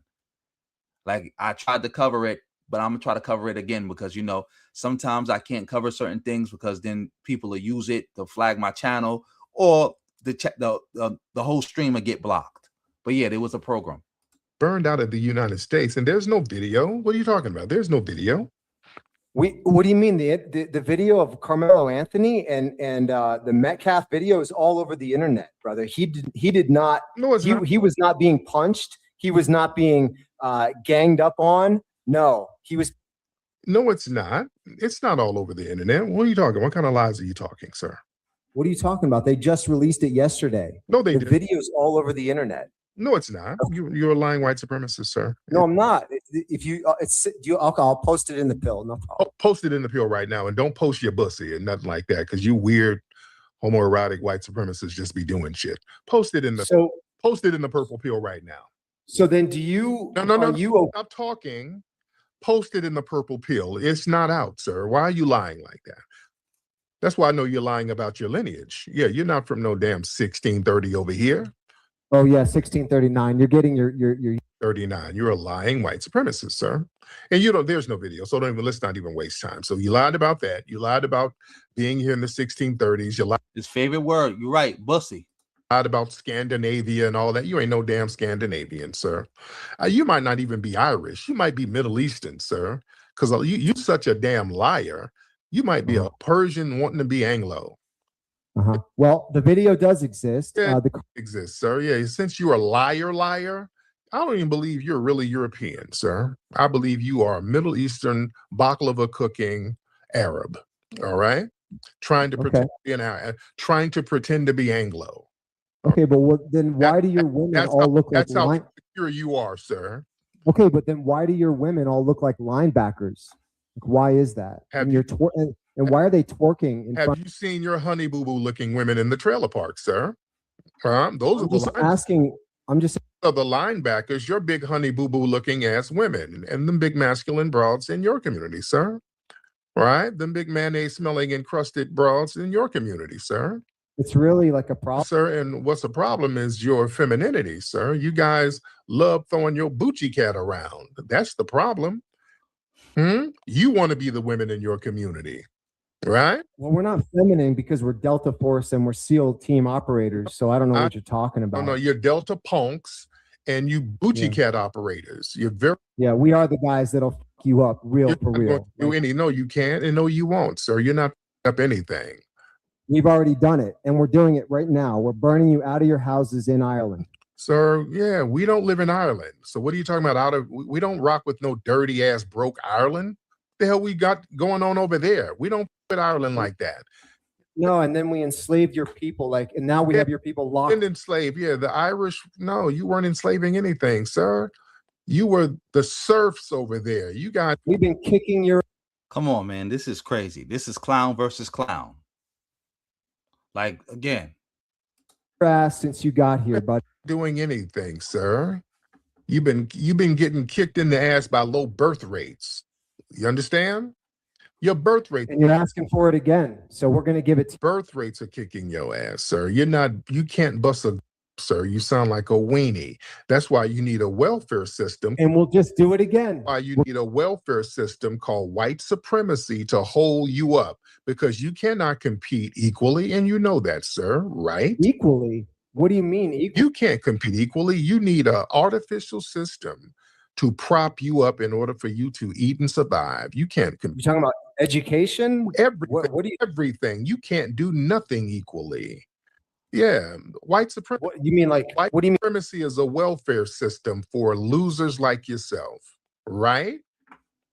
Do you mean like build the app that you're on right now? What do you mean that we can't compete? I'm confused. Who makes? Do you mean like build airplanes? Apps? These apps only thrive because of foundational Black American culture, sir.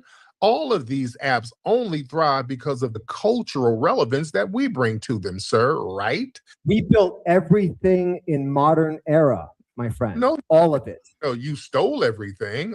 Even the Germanic thing you built was the patent office. All you do is steal other people's shit and patent it, sir. Stop playing. Come on now. Even the Germanic language that you speak, my friend, was invented by us. English?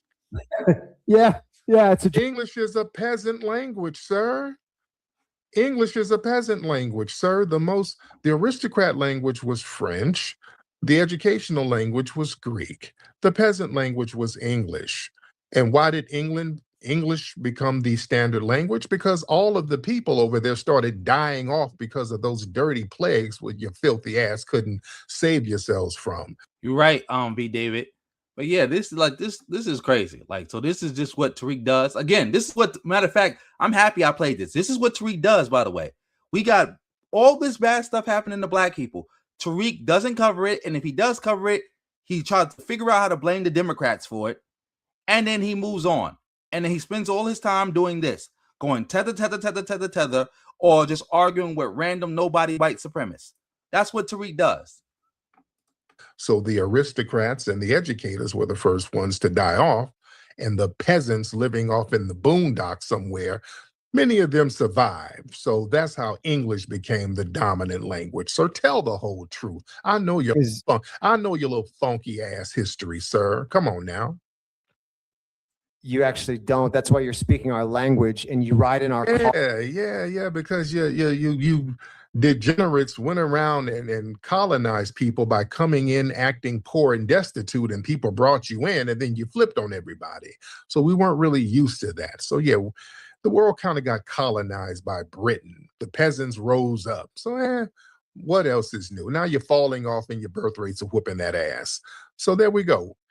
When you say you're not used to that, are you? History corrected itself. History got rid of you peasants. So go ahead. So when you say you're not used to that, you mean that you do what? Go ahead, sir.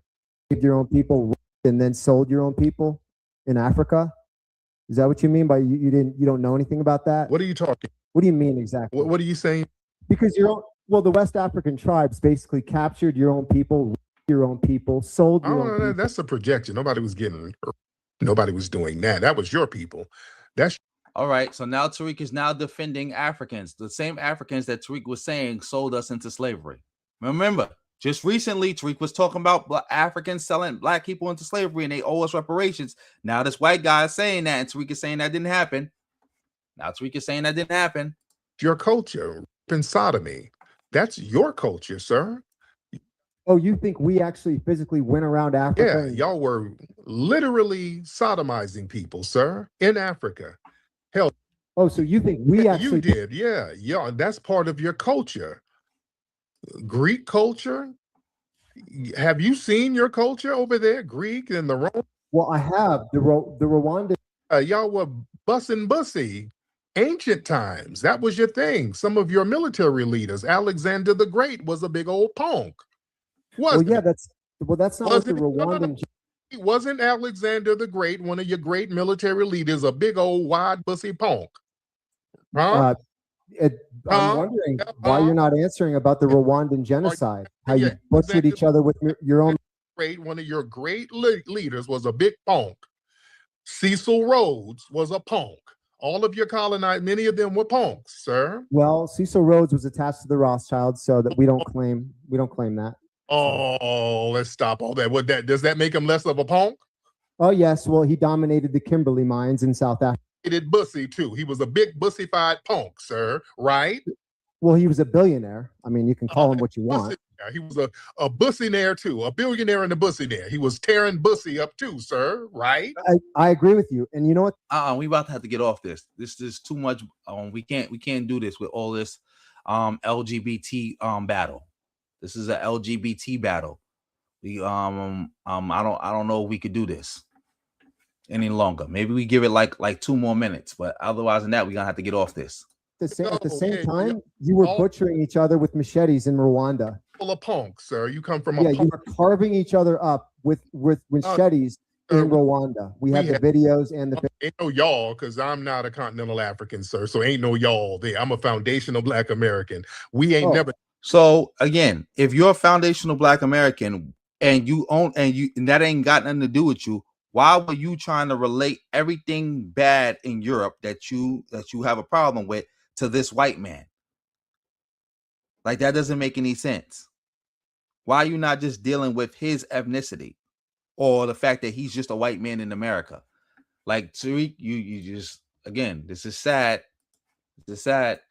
Like that over here. So that's not You're right. You only kill each other 300. Oh no, sir. We kill white cooch. That's why you're mad. We're killing those white vaginas. That's what you're mad. We do kill that. We kill those alabaster vajayjays, and that's what you're mad. Are you sure you're not spraying each other down with automatics in Chicago? Are you sure? White vagina down with black semen, sir. That's what we're spraying down. Is that what you're mad at, sir? Hmm?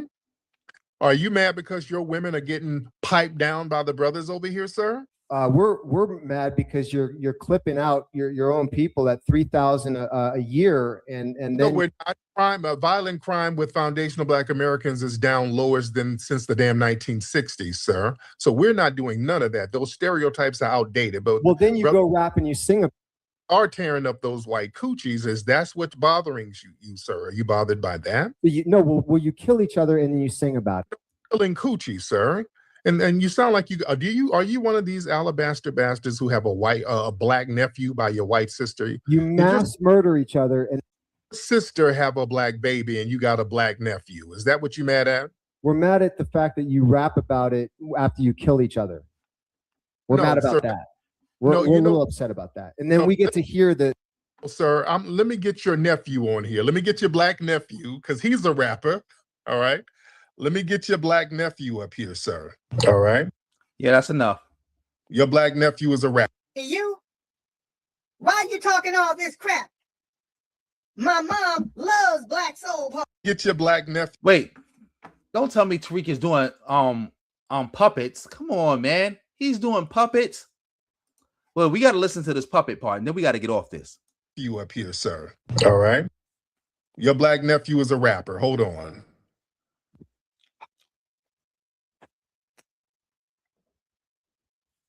Hey, Uncle.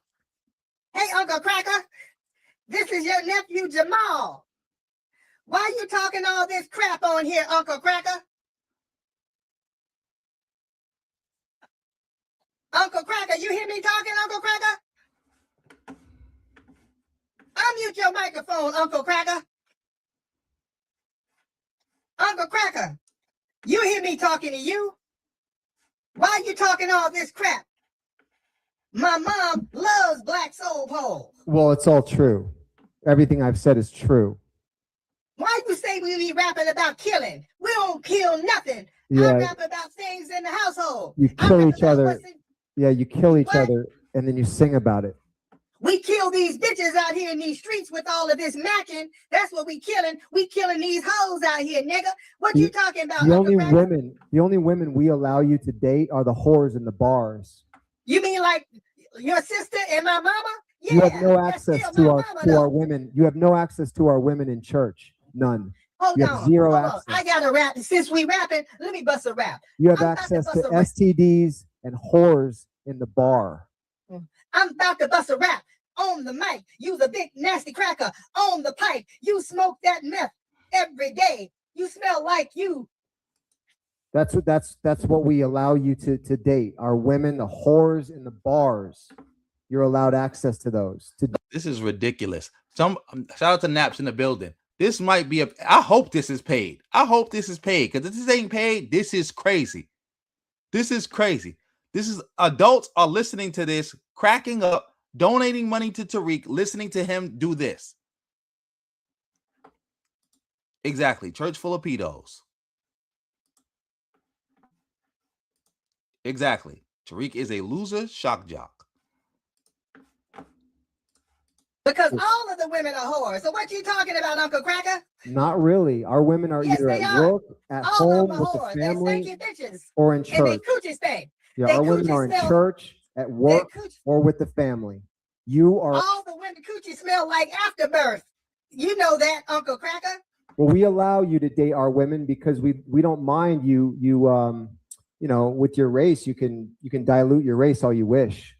If you no problem with us. We have no problem with that at all. Oh, you're doing a lot of projecting. No, it's true. We allow you to date our women. It's fine. It's you don't allow anything. You don't allow anything. No, we do. You don't. No. You just rejected by your own women, sir, because they know that you ain't shit. And they know your birth rates are low, and they want to survive. So they want a nice, strong, strapping brother. That's what they want, sir. Catholic birth rates are not low. They're in fact. Yeah. Your birth rates are low, sir. Your birth rates are very low, and all that bussification that's making them even lower, sir. So what you gonna do when you get to hunky heaven? What are you gonna do? You're gonna be out 300 million in this country. You're gonna be in hunky heaven pretty soon, sir. What you gonna do up there? You're gonna make avocado wraps? What are you gonna do? We're the majority in Europe. We're the majority in Australia. I don't understand. Sir, you're 8% of the global population, sir. You're globally 8% of the entire population. And that's fine with us. We're okay with that. Yeah, and you're about to be the minority here. And we dominate everything. We're 7% of the population. We're 7% of the population. We dominate everything. That's enough of that. Shout out to everybody in the building. Yeah. It's enough because it's getting weird. It's getting weird. Matter of fact, 30 more seconds, and then that's enough. We're gonna go on to something more important. Right. Through machinery and military. But the thing is, here's the problem with that. You need a surplus of nonstop income to fuel that. That's why it's dropping, because you can't fuel that military domination. You need $1 trillion military domination to combat Black people just banging your women for free and knocking your birth rates out. How does that feel? Well, I guess that wouldn't be a problem because we do 30 trillion in GDP every year. So and dudes do 30 trillion and thrusting up in them white coochies and making them black babies pop out. So how does that feel? Well, it sounds like you're a middle school ad hominem. It sounds low It's IQ. not, sir. That's the big problem, sir. Black people don't need $1 trillion military system. You just go out here and bang some of the women in your family, and boom, you're out of here. How does that feel? Well, do you really think you're helping your people by pushing more hatred into the community so then they... Hatred? Have you heard yourself? Hatred? Nobody's more hatred or hateful than you, sir. You're a hateful white supremacist, and that's why. Well, I'm just laying down the truth. Well, I'm just laying down. That's why the universe is getting rid of you. You're a degenerate. You're a useless degenerate, sir. Right? Well, I'm a business owner, so I don't understand degenerate. Sir, You can try. You can try. Sir, boy holes are us is not a real good business model, sir. But anyway, yeah, you're a boring white supremacist. You're very boring. Let me get some more interesting white supremacists on here. JW Lucas. Yeah, that's enough. That is enough. Shout out to everybody in the building. This was crazy. This was disgusting. Like, I don't understand how any adults could watch this and think it makes sense. But on to the subject that the white dude mentioned. Because I think I finally found some videos where I could show it without getting flagged or anything like that. For all you who don't know, there was a program in Belfast in Northern Ireland. Let's watch this. Obviously, unspeakable violence in North Belfast, and people understandably revulsed and shocked and fearful and angry. But within minutes, unfortunately, negative actors online and politicians locally who don't really care what communities in North Belfast have been through, straight into the issue to incite and to divide and to call men out onto the streets in Belfast. And what you're seeing is a race-based pogrom. We're seeing men going door to door, asking to get the foreigners out based exclusively on the colour of their skin. It's not based on what they're contributing to society, what their status here is. And it's terrifying for people, obviously. Oh, also, for all you who don't know what a program is basically like a state-sponsored, like, right, no, not sponsored, sometimes sponsored, but basically state-sanctioned violence, where the government gives like basically a tacit wink and a nod that it's okay to go out and attack a group of people. Something like, Crystal Knock, something like, I would even call a lot of the race massacres programs, because black people were just basically allowed to be attacked, and the government basically just like let it happen, let vigilantes just go kill a bunch of black people. Yeah, but that's what's happening in Northern Ireland right now in Belfast. There's a race-based program. They're killing up all the black people. They're They're going door to door. People are fleeing for their lives. Yeah, let's see if we can find some more about this. Let's see. They calling it a. Let's see if we can find some more. Let's see. Well, there have been some violent scenes in locations across Northern Ireland tonight after a man was charged with attempted murder following a knife attack in Belfast, footage of which has been widely circulated online. Police have described the alleged attacker as a Sudanese man in his 30s, and the Home Office has confirmed that he was given refugee status after entering the UK in 2023. Police and politicians calling for calm on the streets, but on Tuesday night, several vehicles were set on fire in Belfast during disorder at an anti-immigration demonstration. BBC correspondent Chris Page has this report. Trouble tonight after appeals for protests to stay peaceful.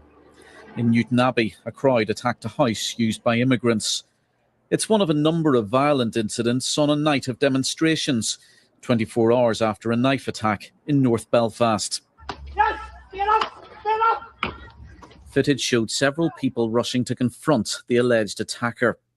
Beforehand, a man was seen kneeling on top of the victim, stabbing at his head and neck with a knife. Police say the members of the public he intervened showed incredible bravery.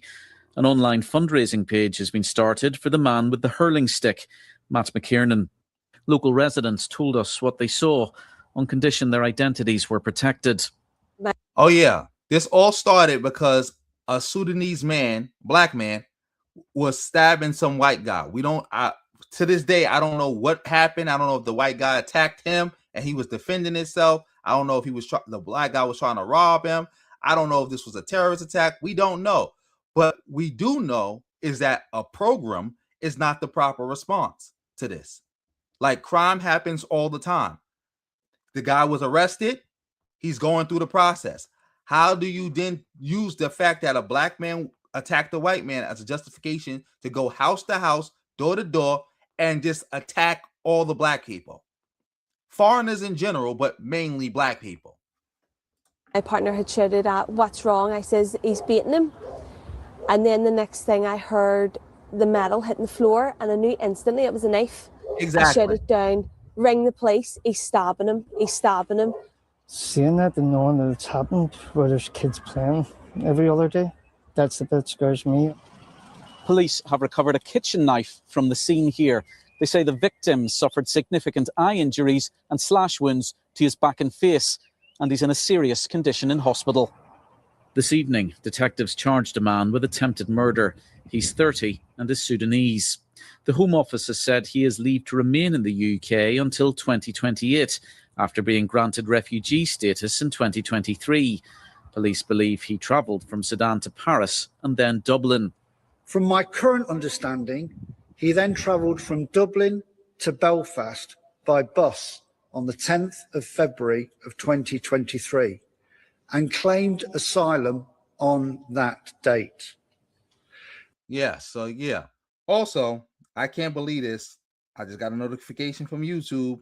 They just basically, I don't know if they're going to restrict this whole video. See, I tried to find something that I could talk about it without causing problems to this stream or to my channel, but I wasn't successful. They already demonetized the video.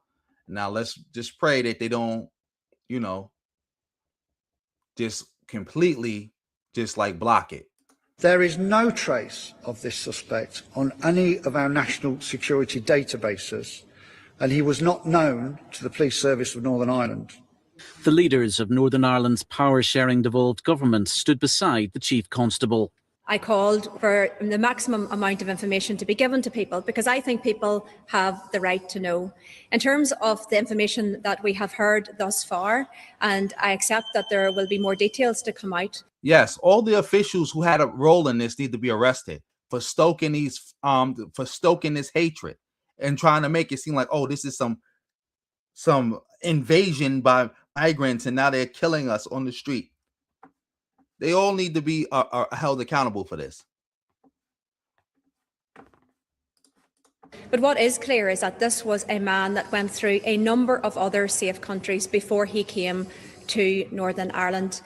People are feeling a bag of emotions about what they have witnessed over the course of yesterday evening and into this morning. But my message today is one of calm, and don't allow those people that don't care about people here to incite hatred, to incite fear. Don't allow those people who are faceless to orchestrate campaigns and on the streets. That call for calm was echoed in Westminster. The most important thing is that this was a terrible attack on an individual, and we need to support the police as they carry on with their investigation. There's no justification for it at all, but we don't want to see any violence or disorder as a result of it. Peaceful protest, yes. Violence, that is not what should happen in the United Kingdom. But there has been disruption and destruction in parts of Northern Ireland in the last 2 hours. Here in East Belfast, flames, smoke and roadblocks show the disorder that police are dealing with. Chris Page, BBC News, Belfast. Let's see. In a capital city in the British Isles, people are forced to flee their homes by a mob which was intent on causing havoc and setting fires. It is a shocking reality and a terrifying experience for those who had to grab what they could and run for their lives. I only got 3 things from the house, and the only thing I did not get from the house were the letters my children wrote for me, because that is all I have from my children. The letters that they wrote for me 3 years back when I was leaving them back home. I think that is the only thing I didn't get. I only got my passport, my laptop, and my uniform because I have to go to work. Until last night, Samaya and Stella were Belfast housemates. They are student nurses from Uganda. Can I really be able to stay here? Will I be safe because of what happened and the whole experience? So just know I'm scared. The unrest spread across the city last night. A bus was torched in rioting that police described as an act of self-harm. We were filming alongside firefighters in the nurses' neighbourhood. The police have described pockets of disorder across Belfast. Vehicles set alight, police vehicles attacked. But what happened here is really disturbing. Houses, homes burnt out, two of them just around the corner and one behind me. The unrest was sparked when video of a man being stabbed in the street in North Belfast was shared on social media. This morning, the suspected attacker, a 30-year-old Sudanese man called Hadi Al-Odid, appeared in court charged with attempted murder. The authorities then repeated their calls for the disorder to stop. Exactly. They act like the dude got off or something like that. Or like he was just like, oh, they know that this is some type of terrorist attack and he linked to other people. This was a situation. It looked like it's domestic.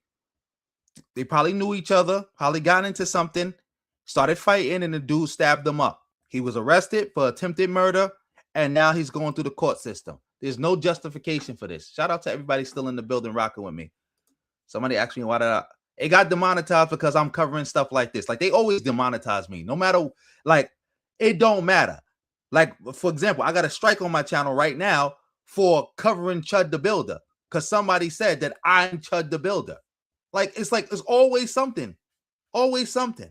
But, you know, it is what it is. I'm still going to keep pushing forward. And, you know, people have been supporting me. So, hey, I'm still here. I'm going to cover this. People are horrified. People are living in fear. And I think the message that we send very strongly is, one, a message of calm. We do not want to see this type of behaviour on the streets. Two, we need to say very clearly that we say no to racism, sectarianism, and any kind of hatred out there. There has been another call for calm from the relatives of the victim of the knife attack. Stephen Ogilvie has lost an eye and has injuries to his neck and back. His family say they don't want this tragedy to be used to divide people or fuel hostility. Exactly. There's a total difference between a riot and a program. Total different. You already know FBA is always reporting me. I'm constantly being reported by these bozos. I'm not even focused on them right now. Like, yeah, this is disgusting. I wish I could help those Ugandan women too. Like, them sisters shouldn't have to deal with this. Nobody should have to deal with this. It's disgusting. And the government that's why we know this is a program. There's no way y'all couldn't have put it into this. Because I best believe if there was a bunch of black people riding around doing this, it would have been a way more devastating response than this. And if there was politicians egging them on, no, it wouldn't have been allowed. Peaceful protest, they say, is the only way forward. Geraint Vincent, ITV News, Belfast. Well, our Northern Ireland reporter Stuart Robson is at Belfast City Hall. Stuart, astonishing, horrifying pictures. Belfast, a city in shock tonight. Yes, certainly, Mary. That's an accurate way of describing it. And clearly today in the city, many businesses didn't need a protest to take action. Even a rumour of one taking place in light of what happened yesterday was enough. Let me see. Let me see if I can find it. Let me see if I can find it. Because, again, they talking about the businesses being closed, but somebody told about how the businesses was warned beforehand. They were warned beforehand to close. They were told beforehand to close. Where's that video? I wish I could find it. I had it, but I don't know where it's at. But let me see. This might be it. Over the last few nights, we have seen a racist pogrom with people being burned from their homes. It's a very small number of people who are involved in this racist violence, but they've had a very significant negative impact in a number of towns, and the violence has spread initially from Ballymena, which you mentioned, to a number of other towns last night, and there are fears that there could be further violence tonight. As we saw in England last year with the racist violence there, a lot of the false claims about immigration and migrants is spread on social media. Unfortunately, some of those claims are then echoed by ill-informed politicians. Over the last few nights, we have seen... All right, so yeah, I don't got the part, because I'm trying to find the part with the politicians. Maybe I could go look into that and find it next time. But, you know, let's see.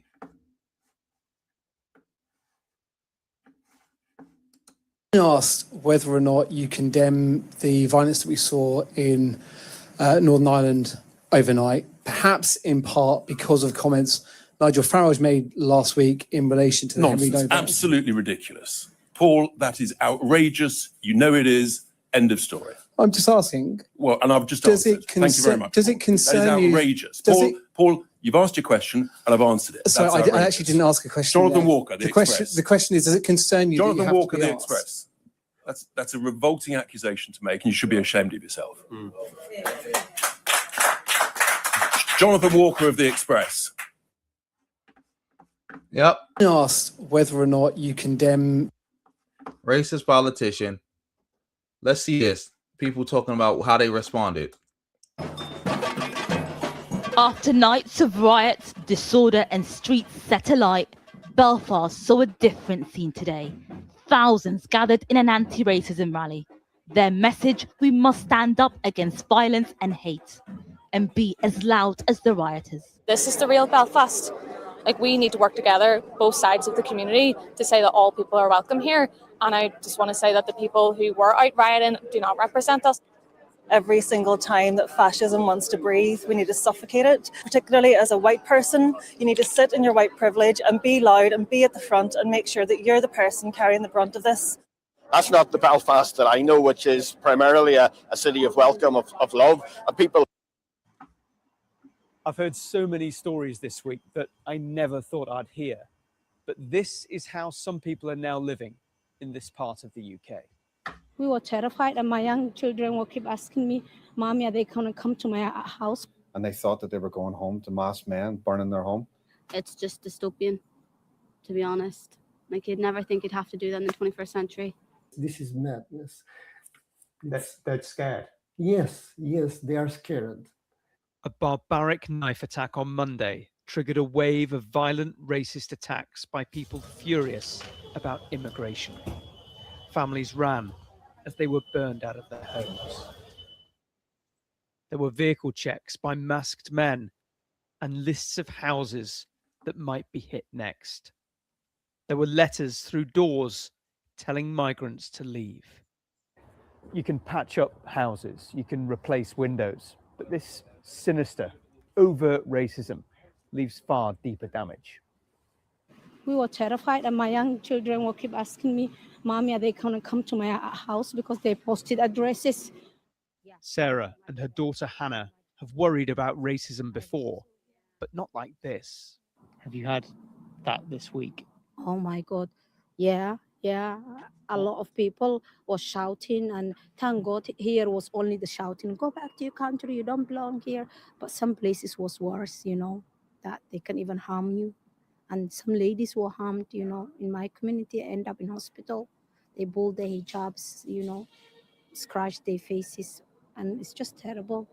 Just makes everyone really paranoid, really scared, because what if any bang you hear, anything that you see going outside, you're like, oh, are they coming for us? It's just dystopian, to be honest.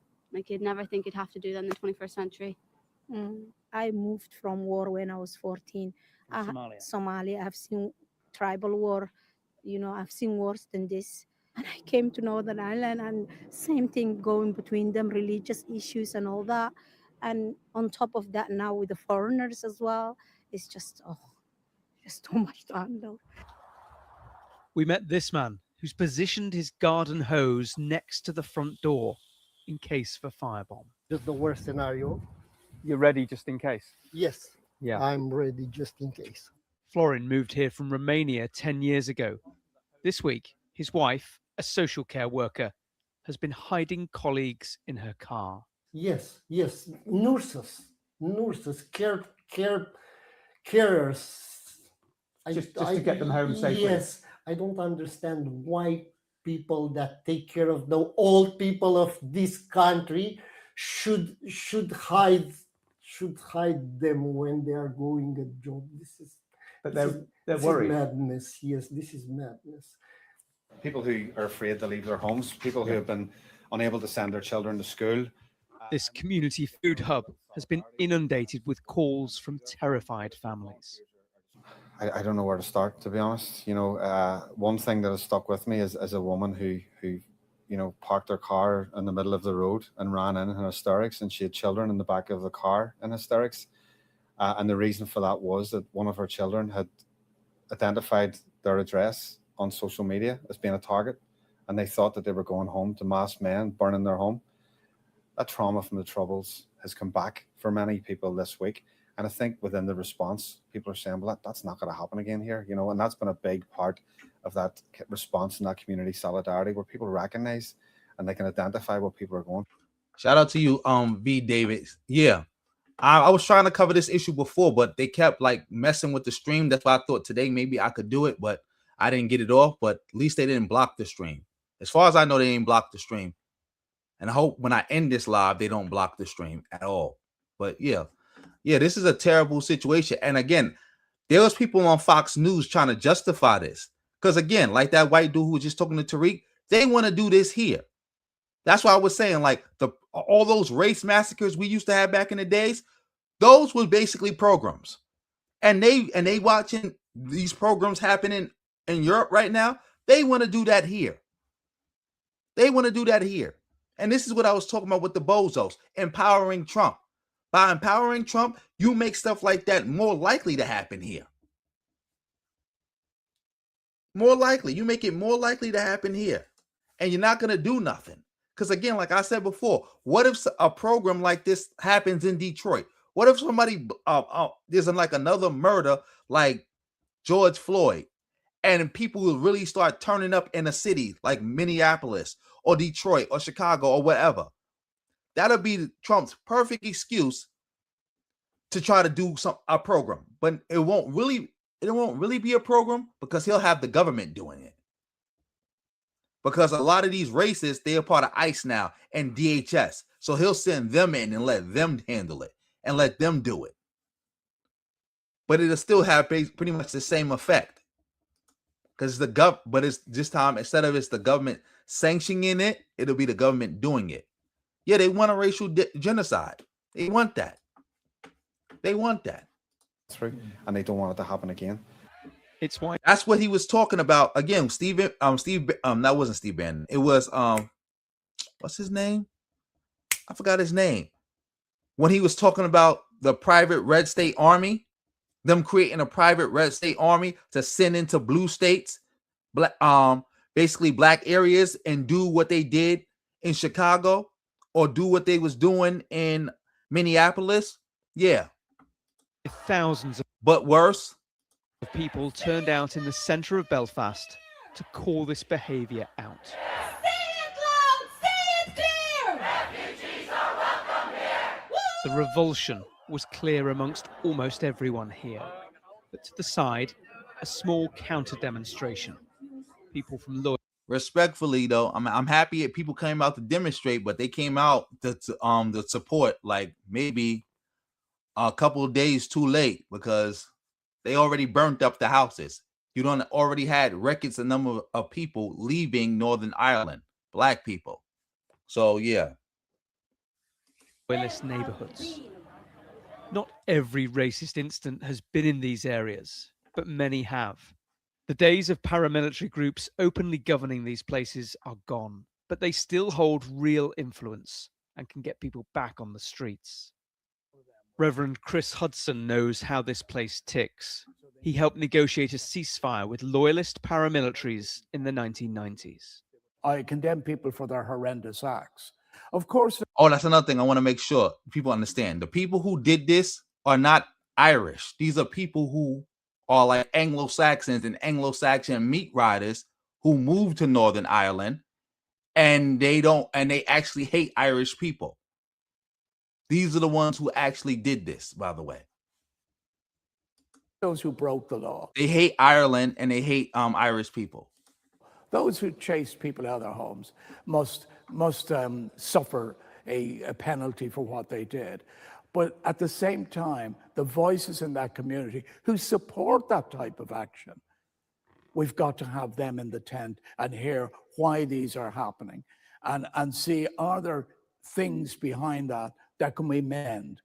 Things like housing, things like marginalization, things like educational possibility, all of that.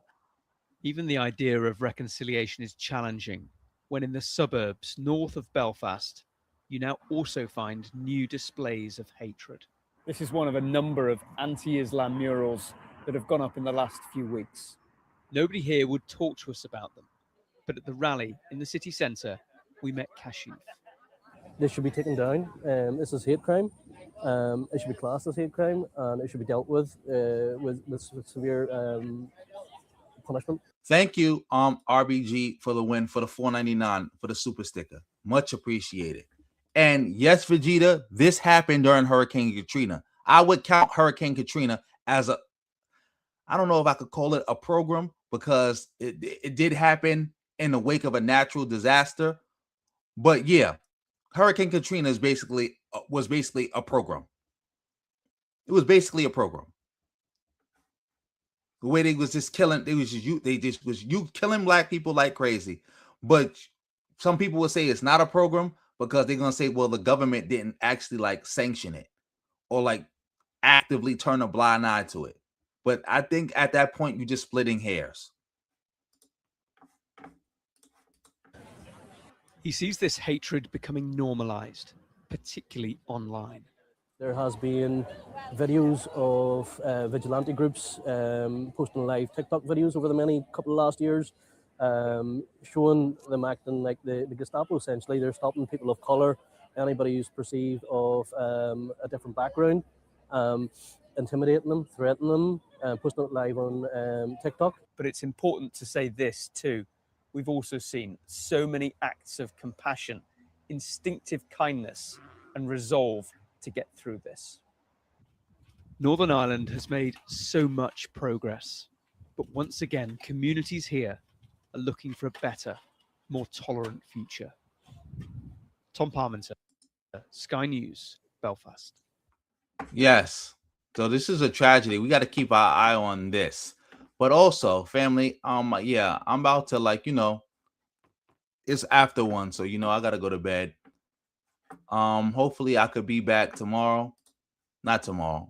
Because it's already past 1 o'clock, already past 12 o'clock. So the next day, whatever. You're right, Vegeta. Ireland is full of racists, but I just wanted to be clear so people know exactly which group of racists is actually doing this. But anyway, I'm about to be out. Let me shout out everybody for all the support. Family, on your way out the stream, make sure you subscribe to my second channel. I will be uploading over there. Make sure you support me, PayPal, Cash App. If you can, I got a Venmo now. Let me know if you need that. But also make sure you just support any way you can. But anyway, I'd like to shout out Justin March, my first moderator, for gifting 5 memberships. Family, if Justin March gifted you a membership tonight, make sure you thank him and make sure you keep it going. And if you think that number is too high, you can always lower it. Shout out to Miss C. Payne for the $19.99. Thank you so much for that $19.99. Also, thank you for the other thing you did. I don't know if you wanted. Yeah, you said you didn't want me to say that. So yeah, I'm just gonna just thank you. Also, thank you, Miss C. Payne, for becoming a member of the channel. Family, you could become a member of the channel. Make sure you hit that join button. Also, One Ready to Go. Thank you for sending those jewels. That's amazing. Thank you for sending the jewels. Lee, thank you for sending the jewels too. Shout out to McNasty for being a member of the channel for 2 months now. Thank you so much. Shout out to Lord of Slaughter for coming through with the $1.99. Whole lot of ones be the whole lot of nuns any day of the week. Shout out to RBG for the win for the $4.99. Shout out to Carlette for coming through with the 20. Thank you. Thank you so much. Much appreciated. Much appreciated. Thank you. I'm happy to make y'all aware, because again, I would have been covered it. It wasn't because I was afraid of them demonetizing me, because they do that all the time. I was just trying to figure out, how do I cover this without them taking down the whole stream or somebody using my coverage of this to get a strike on my channel. But yeah, definitely got to make sure people are aware of this, because even though some people will say, well, this is happening in another country, you have people in this country watching that and saying, yeah, we need to get back to that. We need to get back to that. We need to figure out, how can we do that here? Like, you already got that guy, that white guy. He's trying to do a race, be a one-man race massacre. Do a one-man race massacre. Like, it's happening. We seeing it. But anyway, yeah. Thanks to everybody who tuned in tonight. Much appreciated. Thank you for everybody who gave fire emojis, all of that.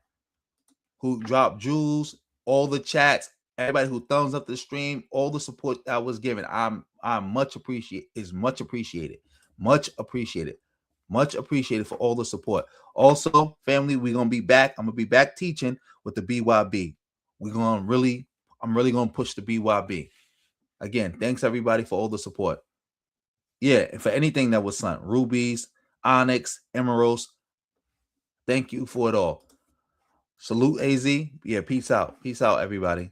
Good night, good evening, good afternoon, good whatever, whenever you see this. But yeah, let me end this now.